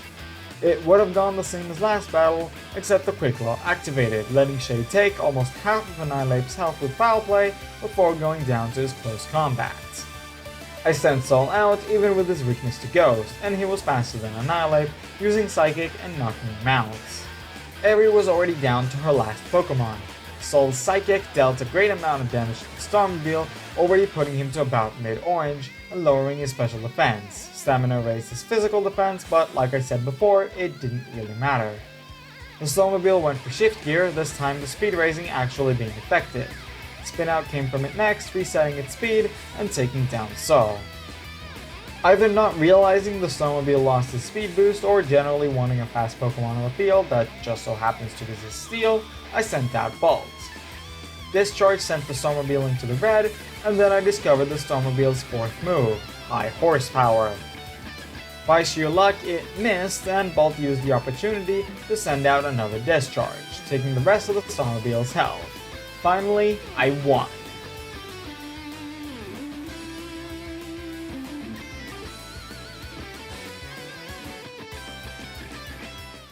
After seeing another flashback to Operation Star's beginning, Aerie gave me the Star Badge and a TM for close combat. Arriving a little too late, Clive didn't manage to talk to Aerie, instead getting a conversation with Carmen, the member I battled at the gate, hearing her story for joining Team Star. Leaving the base, Cassiopeia's call came just on time. She told me a bit about Team Star's forming, then transferred me some LP and extended my team machine list. Penny arrived once again and was greeted by Koraidon once again, before handing me the Pokemon Material reward. After battling trainers for the reward at the Pokemon Center next to the base, I looked at my current list of the TM machine, and sadly couldn't find anything really useful. The reward ended up being a TM for Outrage, also not that useful. Making sure I'm not missing on rewards and field items, I targeted the North Province 1 Center and headed towards it, battling trainers and catching Pokemon as usual, including a wild Flareon, but just for the Pokedex. Finally, I remembered I wanted to give Frost Snowscape, to be able to make Blizzard a never-miss move, and, after healing at the Area 1 Pokemon Center, gave Frost the Nevermelt Ice that I found earlier, moving the Amulet coin to Jet. I picked up the reward from the North Province 1 Center, a TM for Stone Edge, and moved on. After I finished exploring Area 1, I walked through Glaseado Mountain towards Area 3 and the Pericruz base, making sure to heal at the Pokemon Centers to get their fly points. Getting close to the Rockbrook squad's base, a conversation with Clive and Cassiopeia started in preparation of challenging the last Team Star boss, but I didn't want to get in the base just yet. I first went around North Province 3 and challenged all the trainers in it to get the reward from the Pokemon Center, a TM for Leaf Storm. Only then it was time to take down the last Team Star base. Now, like I said before, no Eeveelution learns any Steel or Poison moves, so Fairy is a type I never have a super effective move against. The team I selected for the Star Barrage was the 3 members I had in front anyways, just replacing Shady with Sol, to not have a Fairy weakness. I approached the entrance only to find the guard busy talking to a man seemingly named Mr. Harrington, about a piano lesson that someone needs to take. When the two noticed me, Mr. Harrington informs me that his young master is the leader of the Rockbrook squad, Ortega. After finding out that I'm intending to take on a battle against Ortega, he challenged me to a battle. His team consisted of a Morgrem and a Hatchrim, which Ribbon's Moonblast and Shade's Power Play dealt with respectively. After he was defeated, he went on his way, leaving me in front of the guard, which told me that Mr. Harrington was the previous academy director, before leaving to alert the base of my arrival. Making sure my team was healed, I started the Star Barrage with Ribbon, Sol, and Frost, and they finished it after a little more than a minute. Then, it was time to battle Ortega.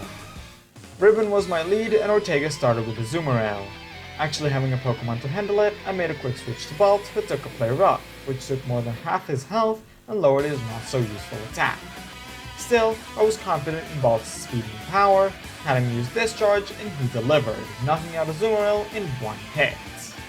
Next was Wigglytuff and I switched to my team leader Ribbon. Her Moonblast was enough to take out most of Wigglytuff's health while lowering their special attack.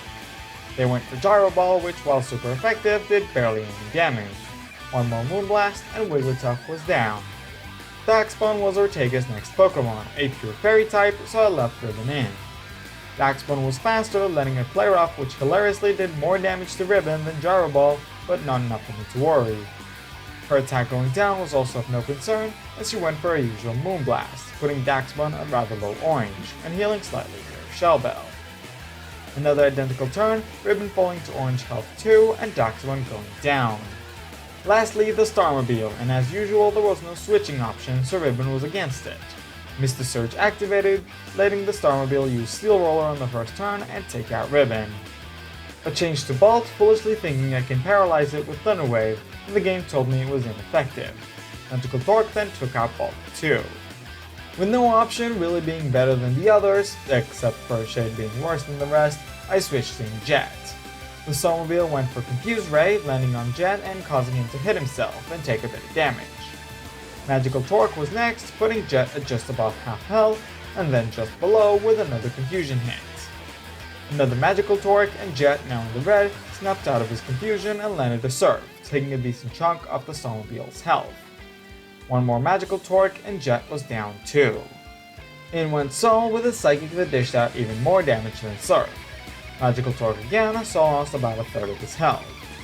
Next turn was identical, the Starmobile almost down with Sol still in the orange, except he got confused by the Magical Torque. All I needed was one hit. I selected Psychic and Sol hit himself. Come on guys, what's with all the confusion hits?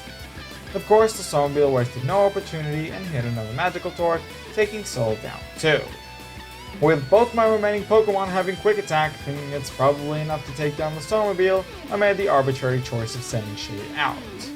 I used Quick Attack and the Starmobile used Magical Torque? This health bar is practically empty! Well, it didn't even take half of Shade's health, so one more Quick Attack sealed the deal. Ortega was down.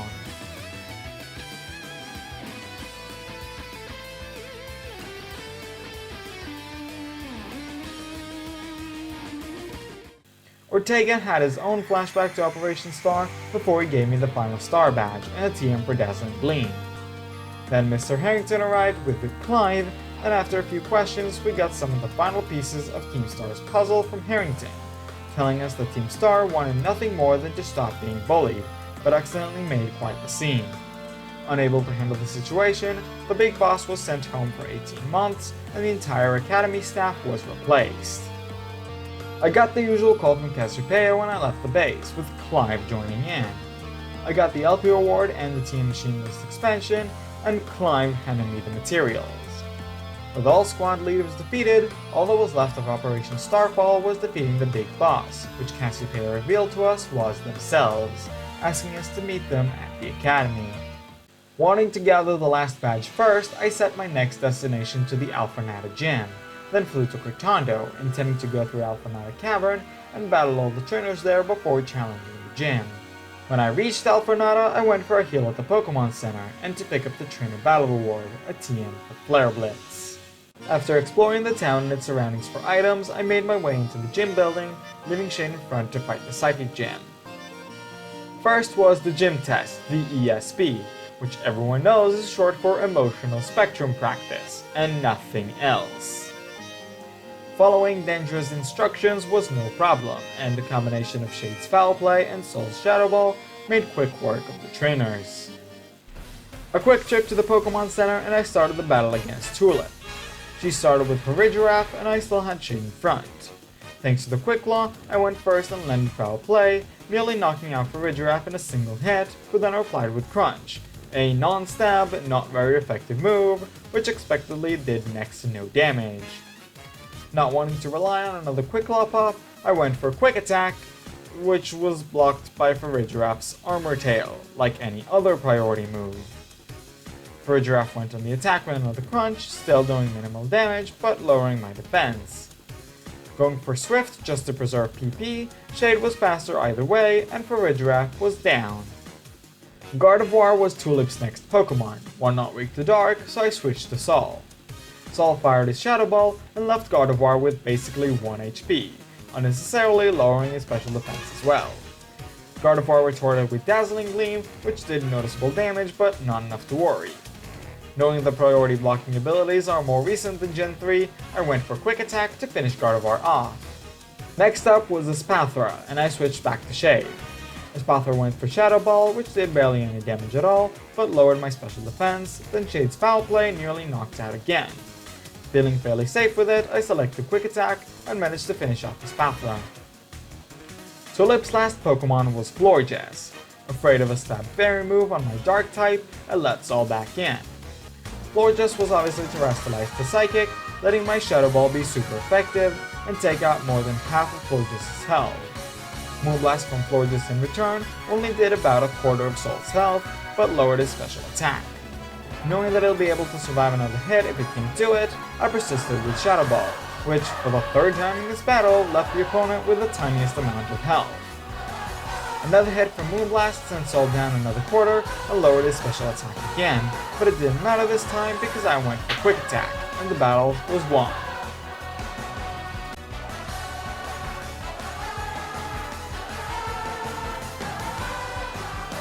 Tulip gave me badge number 18 and a team for Psychic, and I went back to the gym building, where Nemona and Gita waited to congratulate me on getting the final gym badge and directed me towards the Pokemon League. Holding off on the league for now, I first wanted to finish the other two storylines, so I flew to the lighthouse to meet up with Arvin and prepare for our second and final battle. Arvin told us a bit more about his childhood, with Impossible being there for him more than his mother, then led us into the lab. Entering the lab, all the lights came on, and a monitor let us communicate with Professor Sada. She said she's in the bottom of Area 0 and needed the Scarlet book, which Arvin was carrying this entire time, to help with her research. Arvin told us that Area 0 is where Mabosif got hurt in the first place, and that it is the last place Arvin wants to go to. But as my friend and with me wanting to go, he agreed, wanting to battle first to test our strengths. Arvin led with Greedent, and I led with Ribbon. Hitting Moonblast first, Ribbon knocked Greedent down to half health, while his Body Slam did slightly less than that. One more Moonblast and he was down, Ribbon healing slightly with her Shell Bell. Toedscruel was up next, and I sent in Frost, who tried using his Blizzard, but missed. Toedscruel replied with Spore, putting Frost to sleep. Trying to use Snowscape to make sure I hit the next Blizzard, Toedscruel went first with Earth Power, taking nearly half of Frost's health, who stayed asleep. Another Earth Power from Toedscruel, he managed to land a crit and knocked out Frost. I sent in my risky play Jet, who got immediately hit with a Power Whip, but managed to survive and use Aurora Beam, taking about 3/4 off Toedscruel's health. One Earth Power later, and Jet was down as well. Having no more super effective moves left, I turned to Ribbon. One Moonblast and Toedscruel was finally down. Scovillain was up next, a Pokemon that I have no good moves against on my entire team. Taking my time to think, and apparently forgetting exactly Scovillain's typing partway through, I left Ribbon in. Realizing my mistake, I went for Scent Attack to at least do something. Scovillain hit Fire Blast first, doing quite a bit of damage to Ribbon before he lowered its accuracy. Hitting at least a Quick Attack for tiny damage, another Fire Blast knocked Ribbon out. I made the switch to Sol, who managed with a single Psychic to take Scovillain out. Next was Garganacl, and I sent in Bolt, which had Dig. While Bolt was underground, Garganacl set up Stealth Rock, then got hurt by Dig, for barely any damage, before dishing an Earthquake, somehow leaving Bolt with a single hit point. I switched to Discharge in a last-ditch effort, which ended up doing more damage than Dig, before Bolt went down to a Body Press. Letting Sol in again, he used his Psychic, and down went Garganacl. That's the second time already. Cloyster was Arven's next Pokemon. Wishing I still had Bolt and only having 2 Pokemon left, I stayed with Sol. Thankfully, Psychic was enough to OHKO. Last Pokemon, Mabosstiff, and I stayed with Sol? Okay. Mabosstiff had Intimidate, but it doesn't really matter on Sol. Arven Terrassalized Mabosstiff Dark, only boosting his 1 stab type. Sol hit Swift, doing barely any damage before going down to Crunch. Sending in my last Pokemon Shade, I was not in a good position. I decided to boost the power of Shade's Swift by Terrassalizing, even though it would mean losing my resistance to Dark, which turned out to be a good move, at least in the short term, as Mabosstiff went for Play Rough. Shade then hit his Swift, doing much more damage than Sol. Maybe I should have Terrassalized him instead. Mabosstiff went back to Crunch now that it's not resisted, and nearly knocked out Shade, who went for another Swift, only now getting Mabosstiff to half health. I knew the battle was over, but I still tried for a Quick Attack. Even with a critical hit, it did nothing, and Crunch knocked Shade out. I lost again.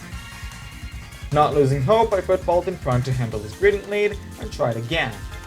Bolt's Double Kick did not much, and he used Earthquake, doing much more.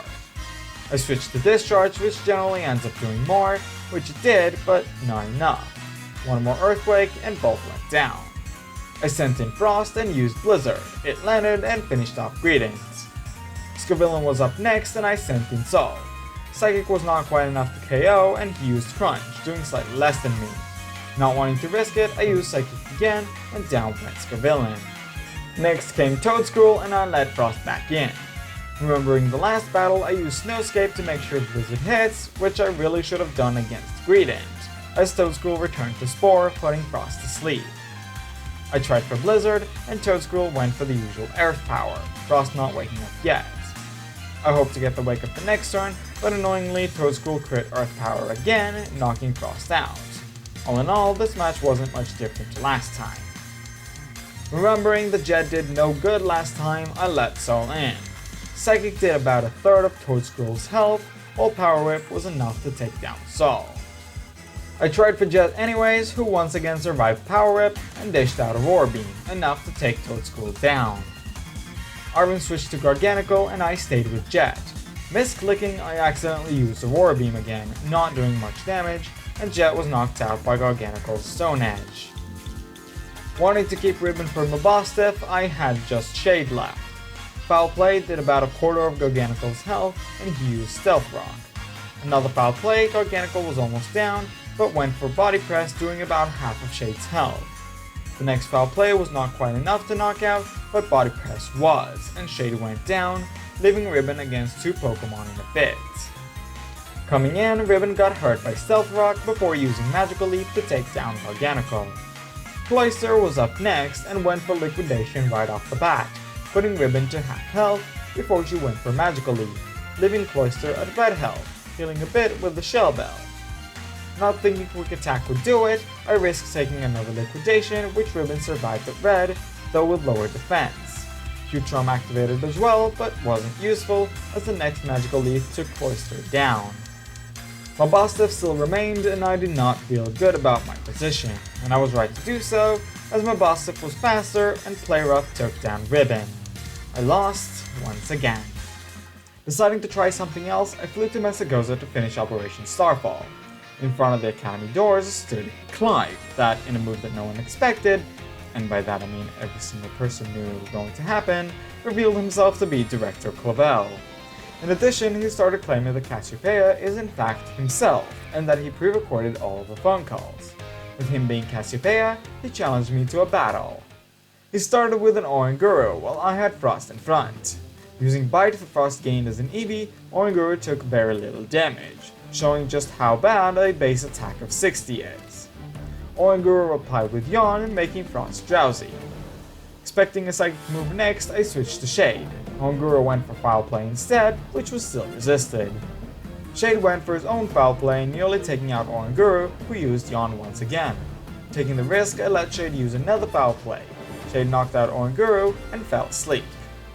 Abomasnow was up next, once again a Pokemon I have no super effective moves against. After thinking hard, I ended up sending Ribbon in, who used her Moonblast and took out almost half of Abomasnow's health. Abomasnow retorted with Aurora Veil, working only to annoy me. Keeping up the Moonblasts, Abomasnow was left with around a quarter health and went down a little more after using Wood Hammer, which left Ribbon a little below half health and activating her Q-Charm. Thanks to Wood Hammer's recoil, the next Moonblast was enough to KO Abomasnow. With Clavel switching to Houndoom, I let Jet in. Houndoom landed a Thunder Fang, taking a decent chunk off Jet's health, before Surf took out half of its health thanks to Aurora Veil. An identical turn, Jet took another decent hit, and Houndoom was down. At the end of the turn, the Snow and Aurora Veil wore off. Clavel's next Pokemon was Amoonguss, and I switched to Sol. Amoonguss stood no chance and fainted after a single Psychic, not even managing a single move. Poltergeist coming in next, I sent in the Sleeping Shade. One Quick Clawed Sleeping turn, and Poltergeist went for Shadow Ball, not doing much damage to Shade. Next turn, Shade was still asleep, faster even without the Quick Claw, and Poltergeist used Shadow Ball again, not even dropping Shade to half health. Shade was still sleeping on the next turn, and Poltergeist changed strategy, going for Shell Smash instead. Faster with the speed boost, Poltergeist landed another Shadow Ball, taking out half of Shade's remaining health before he finally woke up and OHKO'd Poltergeist with Foul Play. With a single Pokemon remaining, Clavel sent out Quaquaval, and I changed to Bolt, my only counter to a terrestrialized pure water type. Remembering how tough Clavel's starter may be for my battle playthrough, I used Thunder Wave instead of attacking, paralyzing the terrestrialized Quaquaval, who hit Aqua Step despite it, nearly knocking out Bolt and raising his speed. Bolt was still faster and landed Discharge, taking about 3/4 off Quaquaval's health. Clavel decided to taunt me, using a not very effective Aerial Ace to take down Bolt. I sent in Jet, who's immune to Aqua Step thanks to Water Absorb. Going for Bite, my only not very effective move, Jet took out only a small amount of Quaquaval's health, at least managing to lower him to red health. Luckily, Clavel was silly and had Quaquaval use Aqua Step, letting Jet go back up to the green with Water Absorb. Another Bite, Quaquaval barely survived and used Aerial Ace, taking about a quarter off Jet's health. One more Bite and Quaquaval was finally down. I beat Director Clavel!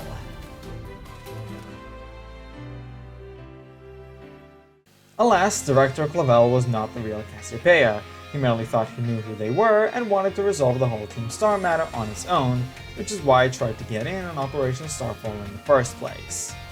With Clavel getting an earful from his time about battling on school grounds, I was left to meet Cassiopeia in the schoolyard. Reaching the yard, I was approached by none other than Penny, who told me that she came up with Operation Starfall after I defeated the Team Star Grunts on the day we met, and yet a part of her wants to still have Team Star, so she asked me to battle her, with Clive joining in to spectate the match. Finally, the battle I've been waiting for, my team of Eeveelutions versus Penny's team of Eeveelutions. Penny's lead was Umbreon, while I still had Frost in front. Making a quick switch, I let Ribbon in, who easily took Umbreon's Dark Pulse. Changing to Psychic, Umbreon dealt a little bit more damage to Ribbon before she fired her trusty Moonblast, taking half of Umbreon's health. Another identical turn and Umbreon was down, Ribbon not much worse for wear. After I had one of Penny's missing Eeveelutions in the first match, she now wanted to send out one of the Eeveelutions I was missing, Flareon, so I sent Jet in. Surf nearly knocked out Flareon, and he replied with Flare Blitz. Being a 120 base power move, it managed to do quite a bit of damage, but not enough to worry for Jet, plus the recoil was enough to take down Flareon. This was a match I was looking forward to. My counter for electric types was Bolt with Volt Absorb and Dig, so I knew the Penny's Jolteon would be faced with my own, Jolteon vs Jolteon. Penny's Jolteon used Baby Doll Eyes, lowering Bolt's attack. A bit annoying, but no damage at least. Bolt burrowed down, avoiding another Baby Doll Eyes at the start of the next turn, and hit Penny's Jolteon for almost half his health. Jolteon continued his Baby Doll Eyes barrage for the next 2 turns, Bolt hitting the next dig with halved attack, leaving Jolteon in the red. Finally going for the attack after 4 turns, Jolteon used Quick Attack, doing little damage to Bolt, who went for dig again. With Jolteon finally not using a priority move, Dig hit before he made another move and knocked him out. Vaporeon was Penny's next Pokemon, so I let Bolt stay in. Discharge took half of Vaporeon's health and paralyzed him, but he managed to move despite it and land a Hydro Pump, dealing big damage to Bolt, who was left on low orange health. Thankfully, one more discharge was all it took to KO Vaporeon. Leafeon up next, I sent in Frost, leading to each of us battling with an Eeveelutions that the other didn't have. Leafeon used Baby Doll Eyes, lowering Frost's previously discussed very low attack, before Frost used Snowscape. I'm not risking Blizzard missing again. Leafeon used Lift Blade, dealing a quarter of Frost's health, before he replied with Blizzard, OHKOing Leafeon. Sylveon was Penny's final Pokemon, and as always, I don't have any super effective move against the Fairy type, so I just let Frost stay. With the snow already set up, I could use Blizzard reliably. Penny terrestrialized Sylveon, merely boosting her Fairy type moves right before Frost used Blizzard, taking about a third off Sylveon's health. Sylveon replied with Moonblast, doubled with Terra Boost and Stab, which managed to knock out Frost. Trying to make it interesting, I sent in my own Sylveon Ribbon and terrestrialized as well. Not that it helped, but it didn't hurt either, I just thought it was cool. Ribbon was faster than Penny's Sylveon and hit her own Moonblast, doing about another third off of health, and dropping her special attack, helpful when it's a Moonblast fight.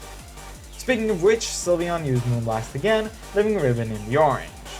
Ribbon's next Moonblast was not quite enough to take down Sylveon, but thankfully the Shell Bell heal got Ribbon back in the green, even if only barely, though Sylveon's Moonblast dropped her to the red and lowered her special attack. The match and the battle finally drawing to a close, Ribbon's Moonblast took down Sylveon. My Eevee team beat Penny's own. Getting another flashback to a year and a half ago, we got to see the Team Star leaders after their altercation with the school bullies, with Cassiopeia talking to them about disbanding the team and asking them to return to school without her, so they don't get expelled. With their disagreement, she leaves them. Clive gets curious as to why Penny resorted to Operation Starfall instead of forcing the leaders to disband, and she replies that the code does not allow for anyone to order one another, but the code was also the way she could force them to disband. After confirming the Team Star is Penny's greatest treasure, Clive drops his young act and reveals his identity to her as well, before calling out to the team leaders who are apparently hiding nearby. After a short but emotional conversation, Clavel apologizes to the entire team. After hearing all their stories and the story of the previous director, he realized that he was wrong about many things related to them. With that, Clavel revoked the order for Team Star to disband and return to school or face expulsion. Even then, Team Star had broken many school rules and needed to face punishment, which Clavel decided would be community service in the new STCs, or Star Training Centers, which would employ Team Star's unique battle styles to help up-and-coming trainers. With the conversations all over, Clavel asked me to come to his office, where he wanted to thank me for helping out with Team Star. While we were talking, Penny walked in and agreed to work on the STCs, but thought she should be punished more heavily due to all the LP she gave us being hacked. Clavel said he'd consult with Miss Gita and asked me to leave. Leaving the academy, Penny called me and asked to talk where we first met. She told me that she got off pretty much scot-free in the condition that she'll help the league improve the LP system. She also thanked me for helping her and the team, and gave me a team for Draco Meteor. With that, Starfall Street was complete.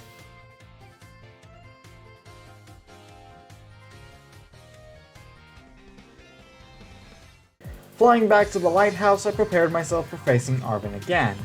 Thinking hard about who I needed to release to have him face Greedent, I decided on Shade.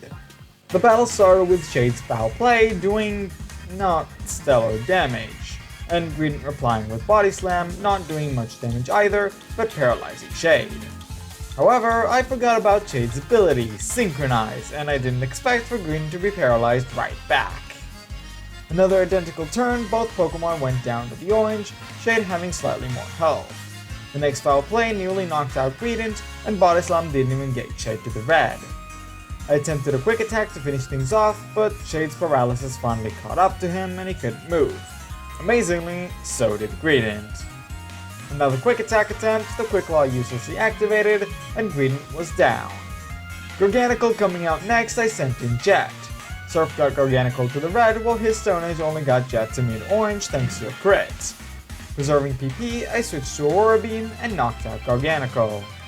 Toadsquirrel was up next, and I switched to Frost.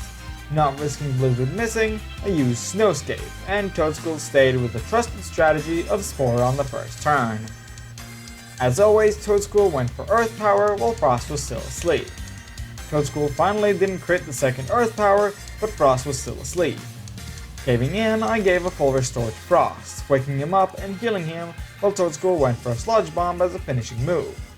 After Toadsquirrel missed his Earth Power, Frost was finally able to use Blizzard, OHKOing Toadsquirrel right before the snow ended. Scorpion coming out next, I remembered that the fully healed Soul is able to easily take care of it. When Psychic that ended up critting was all it took to take down Scorpion. Cloyster was up next, so I sent in Bolt. A single discharge and Cloyster was down too. Finally, it was time to face Mabosstick, and everyone in my party was not fainted at least. And most importantly, Ribbon was still at full health. Arvin terastallized, but I decided not to keep the dark resistance. Mabosstick's play rough did about a third of Ribbon's health, and her Moonblast took Mabosstick down to the red. Not quite enough to KO. Using Quick Attack to finish with it and not taking any more damage was a mistake, as it was not enough to take Mabosstick down either, and he got another play rough on Ribbon. Keeping at it, the next Quick Attack finally was enough, and my Mabosstick was down. Third time's the charm, as they say. After admitting defeat, Arvin agreed to come with me to Area 0, but argued that we need a strong fighter and someone good with machines. Character profiles that sound very familiar. With that, Path of Legends was complete.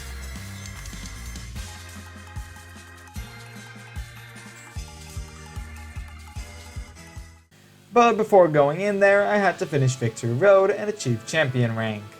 I flew to Mesagoza, then made the trip to the Pokemon League, battling the two trainers that are in the way. Before starting the challenge, I made sure I was happy with my team's movesets. Well, happy is a strong word. I couldn't find any moves to replace the ones they already knew, not in the list of moves to remember, and not in the Tian machine. First, I had to get through Rika's interview, which was easy enough. Can you even fail it? Then it was time for the battles against the Elite Four. First was Rika herself. Not realizing walking into the room activates the dialogue right before the battle, I couldn't switch out of my Ribbon lead before the battle started. Rika's first Pokemon was Whiscash. Well, my lead happened to work as Ribbon has Magical Leaf, which she used right off the bat to almost take out Whiscash in one hit. Whiscash replied with Muddy Water, barely doing any damage to Ribbon. One quick attack and Whiscash was down. Camera up coming out from Rika, I switched to Jet, whose Surf was, unsurprisingly, an OHKO.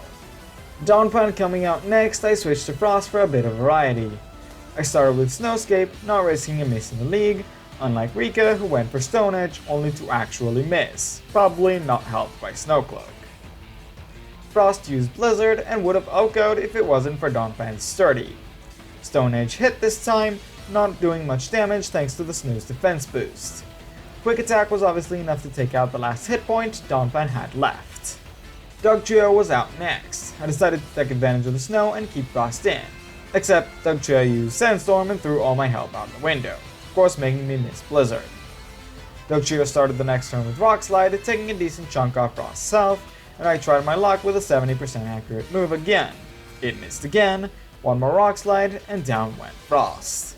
I switched to Jet, who got hit by an Earthquake, taking it rather well, then used Surf, which missed? Oh wait, Dugtrio gets Sand Veil. Why did I think it only gets Arena Trap? Probably Kalos Route 13.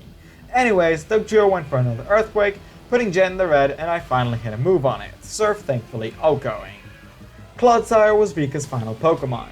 Not realizing it was, and that it would terastallize, I sent in Sol, afraid of Water Absorb.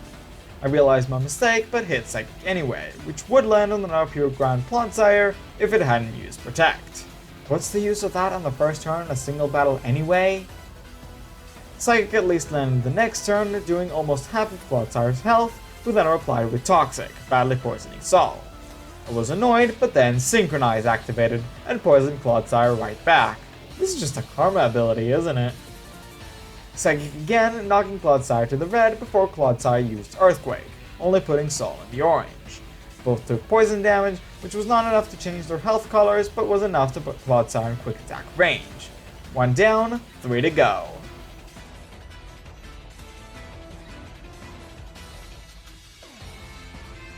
The next member was Poppy.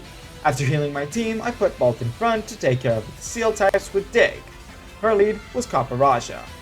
While Bolt was underground, Caparajah managed to set up Stealth Rock, then took a tiny bit less than half its health when Bolt dug back up, entering with high horsepower, nearly taking down Bolt. Bolt was able to at least pull off another Dig, avoiding another high horsepower when underground, and getting a higher damage roll going up, taking down Caparajah. Bronzong coming up next, you can never tell if they're immune to ground or not weak to fire, so I just sent in Sol to use Shadow Ball.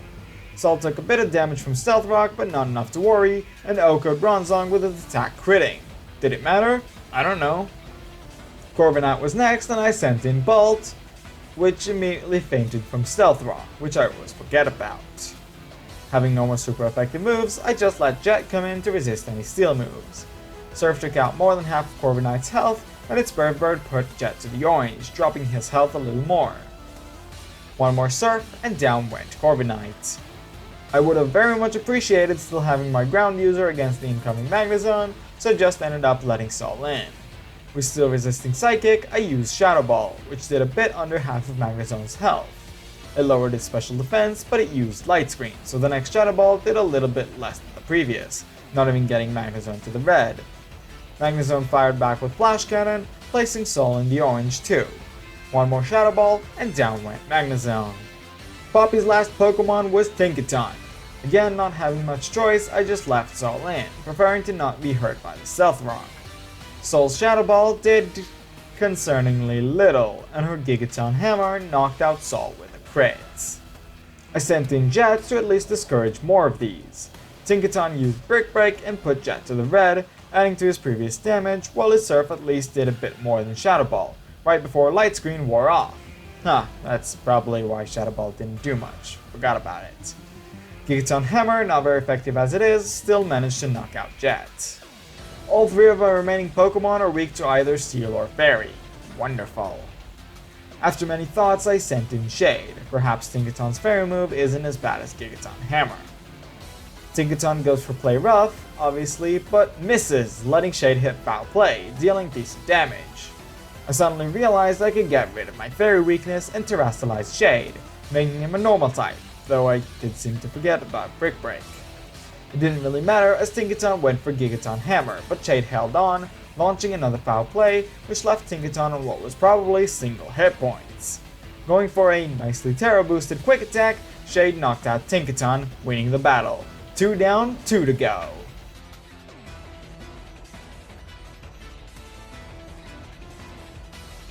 Elite Four member number 3 is Larry. After team healing, I left Bolt in the lead, knowing that Larry uses flying types in this fight. Larry sent out Tropius, which isn't weak to Electric. I made a quick switch to Frost, while Tropius used Sunny Day. Thinking I can ruin his plans, I had Frost use Snowscape, except Tropius was faster and hit a Solar Beam, taking out almost half of Frost's health before he could change the weather.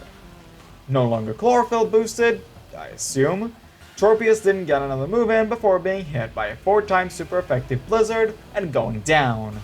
Even with a single PP left on Blizzard, I kept Frost in for Staraptor. Staraptor went for close combat, only managing to put Frost in the red and lowering its defenses before also going down to a single Blizzard. Wanting to hit Altaria with an ice move too, I switched to Jet. As expected, Orobi managed to OHKO Altaria without it moving at all.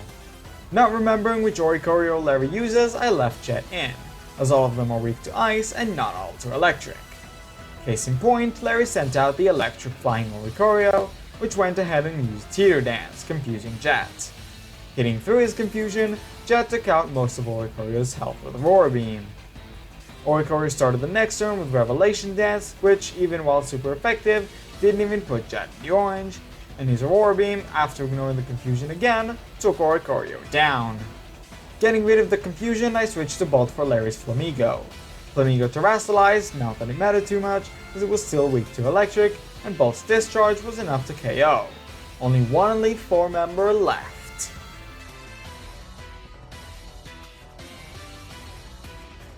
I healed my team again, and this time also healing and raising the PP of Blizzard, as it will be useful against Hass's Dragon types. Still, I put Ribbon in front, which is also immune to Dragon. Hassel started with Noivern, immediately making me regret my lead, even if it's still weak to Fairy. Not making a needless switch, I left Ribbon in, which took Noivern's Super Fang before OHKOing with Moonblast. Dragalge coming out, I switched to Sol. One Psychic, and Dragalge was down. Haxorus came in, and I wanted to switch things up, so I sent in Jet. Haxorus went for Dragon Claw, with Jet almost getting to the orange, before applying with a Roar Beam, almost enough to put Haxorus in the red. One more identical turn, Jet going down to the red, and Haxorus was knocked out. With Flapple coming out and Jet almost down, I sent in Frost. I started with Snowscape, and Flapple set up Leech Seed, taking a bit of health off Frost at the end of the turn. With Blizzard the next turn, Flapple was down. Last Pokemon, Baxcalibur. Knowing he'd terastallize, I left Frost in. Baxcalibur used Blade Rush, critting but not quite knocking out Frost, reused Blizzard, and without critting, did manage to knock out Baxcalibur. With that, the Elite Four was down, and I was left with only the top champion, Gita. With all the Elite Four congratulating me and Rika even healing my team, I climbed to the roof of the Pokemon League, putting both in front of my team for whatever reason.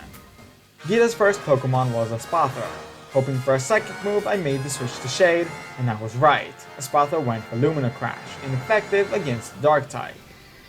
With the Quick Claw popping the next turn, Shade went for Foul Play, and almost OHKO'd Espathra with a crit, before she went for Dazzling Gleam, doing less than a third of Shade's health. Quick Attack with the useless Quick Claw pop took Espathra down. Go-Goat coming up next, I switched to Frost. Going for the usual Snowscape, Go-Goat set up 2 with Bulk Up. One Blizzard, and Go-Goat was down, not managing to use his boosted stats. King Gambit was Gita's next Pokemon, so I sent in Bolt. I used Double Cape first, as it is 4 times super effective, but it barely did half of King Gambit's health, and then Kowtow Cleave nearly knocked Bolt out. Knowing Dig wouldn't be any better, I just kept on double kicking, at least putting King Gambit in the red, before Bolt went down to another Kowtow Cleave.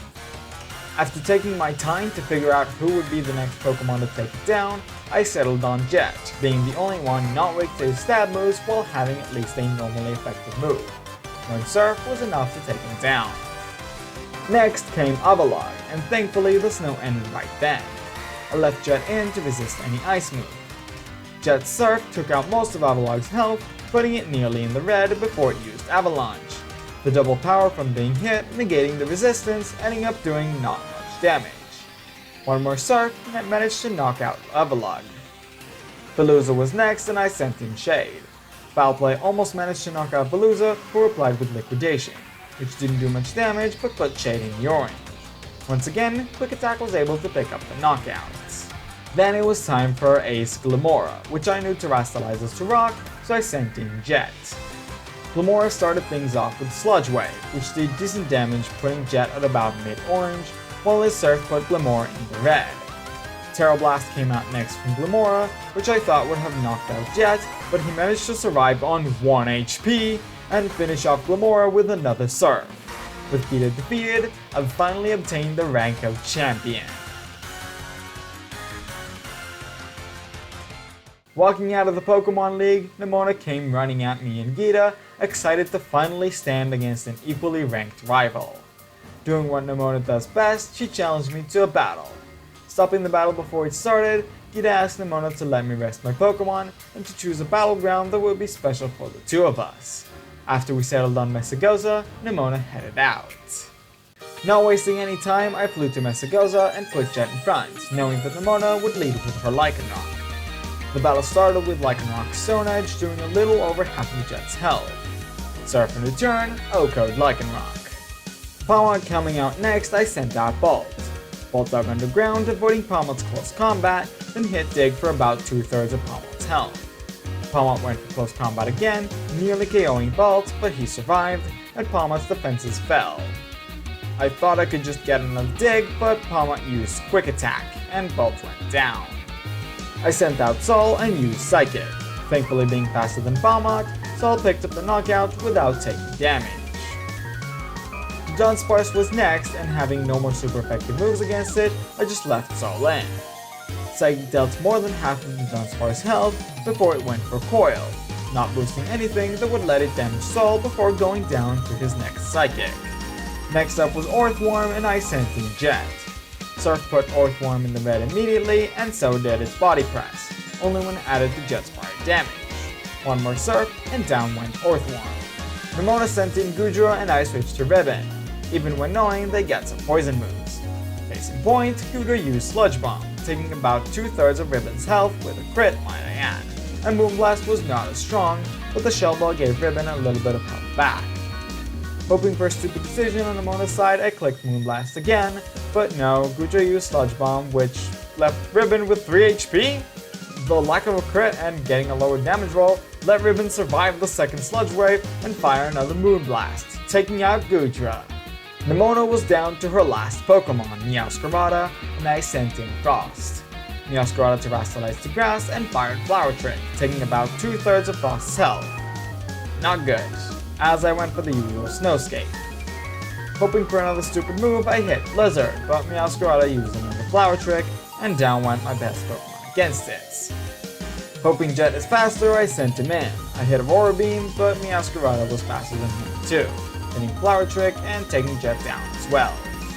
Thinking Shade will at least discourage any dark moves from coming, he was next to come in. Meowscarada, still faster, went for Play Rough. Right, should know against that. And took a little less than half of Shade's health. Shade finally damaged it with Foul Play, dealing a similar amount of damage. Quick Claw for Foul Play, and Meowscarada was in the red before another Play Rough, leaving Shade with single hit points. Realizing I had a chance, I used Quick Attack, and it was enough. Meowscarada was down, and I beat Nemona. One quick cutscene later, where Nemona tried to challenge me to another battle, typical of her style, and Victory Road was complete. After being put back in my dorm, I got a call from Arvin, who secured 2 allies to head to Area 0 with, thanks to my reputation. Before I headed to the Zero Gate, I went around the school to talk with the teachers, getting awards such as Ultra Balls from Jacques, a Big Nugget from Director Clavel, and Max Revives from Nurse Miriam. I also participated in the rest of the classes I had, getting XP candies from passing the tests, even if I got a question wrong in the Battle Studies test. After the classes, I unlocked a few more teacher interactions, which gave me some proteins from Dendra, Dragon and Rock Terra Shards from Hassel and Time respectively, and a Galarian Meowth from Salvatore. Finally, I headed towards the Zero Gate for Medali, battling the one trainer on the way. After meeting with Arvin, the way home officially began. We walked into the Zero Gate, finding Nemona waiting for us there, agreeing to come with us after hearing that she could battle some cool Pokemon. When the lights came on, we found out the other ally Arvin got, Penny, who could help us with the machines down in Area 0. After finishing all the introductions, Professor Sada came up on the speakers, and asked us to go to the lower chamber and enter Area 0, completely ignoring her son's attempt at a conversation. Letting Koraidon out on the lower platform, everyone mounted it, and we started gliding down to Area 0, almost without me. After we got into Area 0, Sada explained to us about the research stations and the locks that can be opened from them. Then we started descending. While the rest of the group were in their conversations, I simply went around and collected as many items as I could, not bothering with the Pokemon as I could find none that I didn't have the lines of. After a bit of walking, we reached the first research stations, which was guarded by a Glimmora, which I battled together with Nemona. Well, I say we, but as Bolt used Dig, Nemona's Lycanroc OHKO'd it, so it was more so Nemona beat it while Bolt dug underground next to her. We all walked into the research station, and I unlocked the first lock, making sure to rest and heal my team, even if all I lost was 1 PP off of Dig. A bit of item collecting and conversations later, we reached the second research station, this time running into a Screamtail, which Penny got too close to thinking it was a Jigglypuff. I helped her beat it, this time doing all the work myself, while Penny just used baby doll eyes over and over. Walking into the research station, we got an explanation from the professor about the ancient Pokemon originating from the time machine she built. I unlocked the second lock, Arvin gave me the Scarlet book, I healed, and we moved on. Further down, Paradox Pokemon started spawning, and I managed to catch a Fluttermane before we reached the third research station. This time we ran into a great Tusk, which Arvin recognized as the same species as one of the times we battled during our adventure, so we joined to battle this one as well. After Mabosstiff missed his play rough, Ribbon's Moonblast OHKO'd the Great Tusk. Walking in, we got to hear another explanation from Sada, this time about Koraidon being an ancient form of Cyclozar, how they managed to find only one more of it, and how Arvin had its Pokeball when me and Nemona first met him. After unlocking the second to last lock, I healed, and we moved out again. Reaching the cave at the bottom of Area 0, we finally found some more Paradox Pokemon, with me adding Screamtail to my Pokedex before we reached the final research station, which was destroyed and covered with the crystals that fill the cave. Sada did try to communicate with us, but something seemed to be glitching out. Brushing it off, I unlocked the last lock and healed once again. Finally, we reached the deepest part and the Zero Lab. Sada warned us that there are dangerous Pokemon in the lab, which are likely to attack us once we try to get in. Thinking it could help, Arvin convinced me to let Koraidon out. Before the lab even fully opened, we were jumped by the second Koraidon, at which point everyone realized that something bad happened between them, and that's why Koraidon was scared of Area 0, and possibly why it didn't want to change to its battle form too. Right after Arvin pointed out that the dangerous Pokemon were supposed to come from inside the lab, they all came out. Ancient Paradox Pokemon of different kinds, Great Tusk, Fluttermane, and Brute Bonnet. I battled one of the Great Tusk with Nemona, then one of the Brute Bonnet with Penny. After Koraidon scared some of them off, Nemona and Penny chased after them to make sure they're not escaping to the outside. Me and Arvin battled the Fluttermane, then Arvin decided to take care of the rest of the Pokemon and let me get inside the lab. Inside, I found who seemed to be Professor Sada, but she quickly explained to us that she is in fact an AI-powered copy of the original Sada, who died in the accident that destroyed the fourth research station, which explains the glitchiness in the earlier conversation. After telling me all this, she asked me to help her put a stop to the time machine, as it poses a risk to ruin the ecosystem of Paldea as much as it was the original Sada's dream. The reason she needed me, and previously Arvin, was because stopping the time machine required the copy of the Scarlet book that was in the lab in the lighthouse. We reached the lowest level where the time machine was set up, and AI Sada asked me to place the Scarlet book on the scanner at the front, but warned me that it had a security system, which would take over her and attempt to stop me from shutting it down. I placed the book in the scanner, the security system activated, and AI Sada started the battle. She had a Slitherwing in front, and my lead was Ribbon, which was excellent type matchup wise, except past me didn't think it was, and I sent out Sol instead, who got hit with the Zen Headbutt, not doing much damage. Sol used Psychic and OHKO'd Slitherwing. Fluttermane was next, and I kept Sol in, as someone with Shadow Ball. Fluttermane used Shadow Ball on its own, which put Sol in the red, plus lowered his special defense.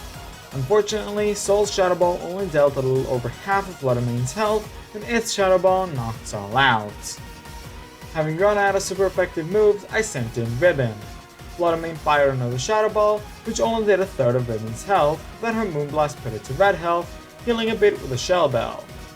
Fluttermane used Shadow Ball again, and I had Ribbon use Magical Leaf for variety's sake, taking Fluttermane down. Sandy Shocks coming in, I sent in Jet, making a risky move. Sandy Shocks used Discharge, taking half of Jet's health, before he replied with Surf, OHKO'ing Sada's Pokemon. Brute Bonnet was up next, and I sent in Frost. I went for Snowscape as usual, making Brute Bonnet's Sucker Punch fail. One Blizzard later, and down it went. AI Sada switched to Screamtail, and in the absence of a better Pokemon, I kept Frost in to take advantage of the ongoing snowfall.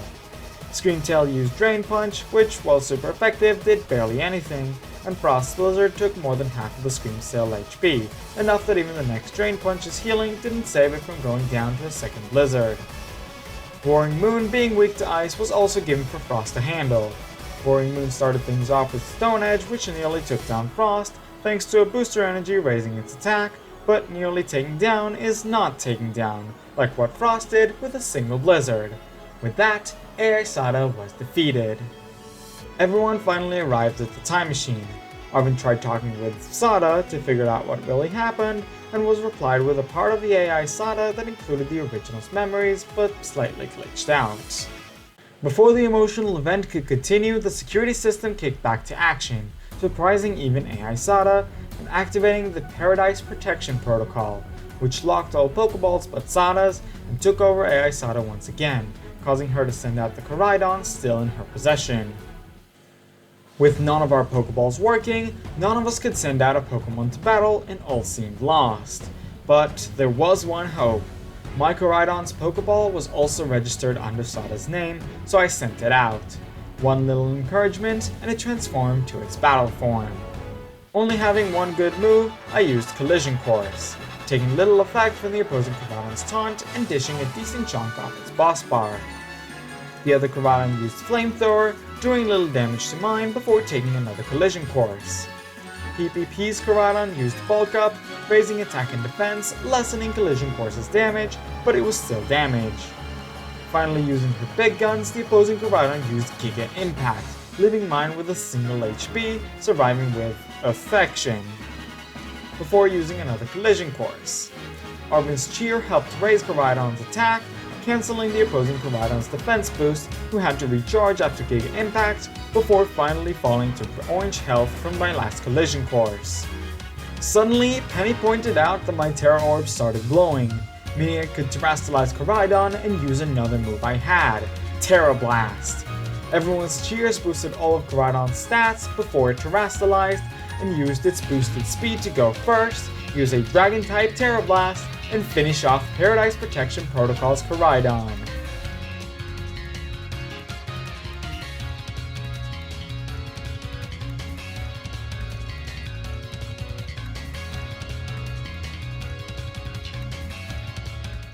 Back to normal, AI Sada congratulated us on our achievement and our friendship, but understood that as long as she was around, the time machine would never stop. Seeking freedom similar to ours, and to mitigate the risks to Paldea's ecosystem, she would send herself back to the ancient past. Before she departed, she apologized to Arvin for not telling him what happened, and promised him that his mother truly loved him. With that, she let herself get sucked into the time machine, which then promptly shut down. Arvin was still distraught by his mother disappearing again after finally having her, AI-powered robot as she may be. He realized that it was fake deep down, but it was still hard for him to hear her say his name. Leaving all the emotional stuff behind, everyone was amazed by Koraidon's new form and the battle we just won. Everything said and done, we started making our way home, with Nemona suggesting we take the long road, getting everyone excited for a bit more of an adventure before getting some time to relax. After credits ran, not having that in the video, already had a video claimed by having Celestial playing, the four of us were called to Director Clavel's office to go through all the details of what we did, and that even if we went to a restricted area, the end result was enough to let him turn a blind eye. Wanting to celebrate me becoming champion, Nemona suggested creating a school-wide battle tournament, with Gita, who just walked in, supporting the idea and suggesting we let school faculty join in as well. Nemona wanted to have Gita participate as well, which she agreed on the condition that I help her in the gym inspection she's supposed to perform.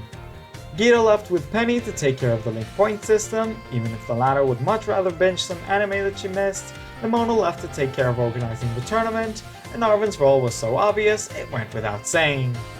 With that, I ended the playthrough, not before doing a small showcase of my team, and all of the stats and details in their summary screens.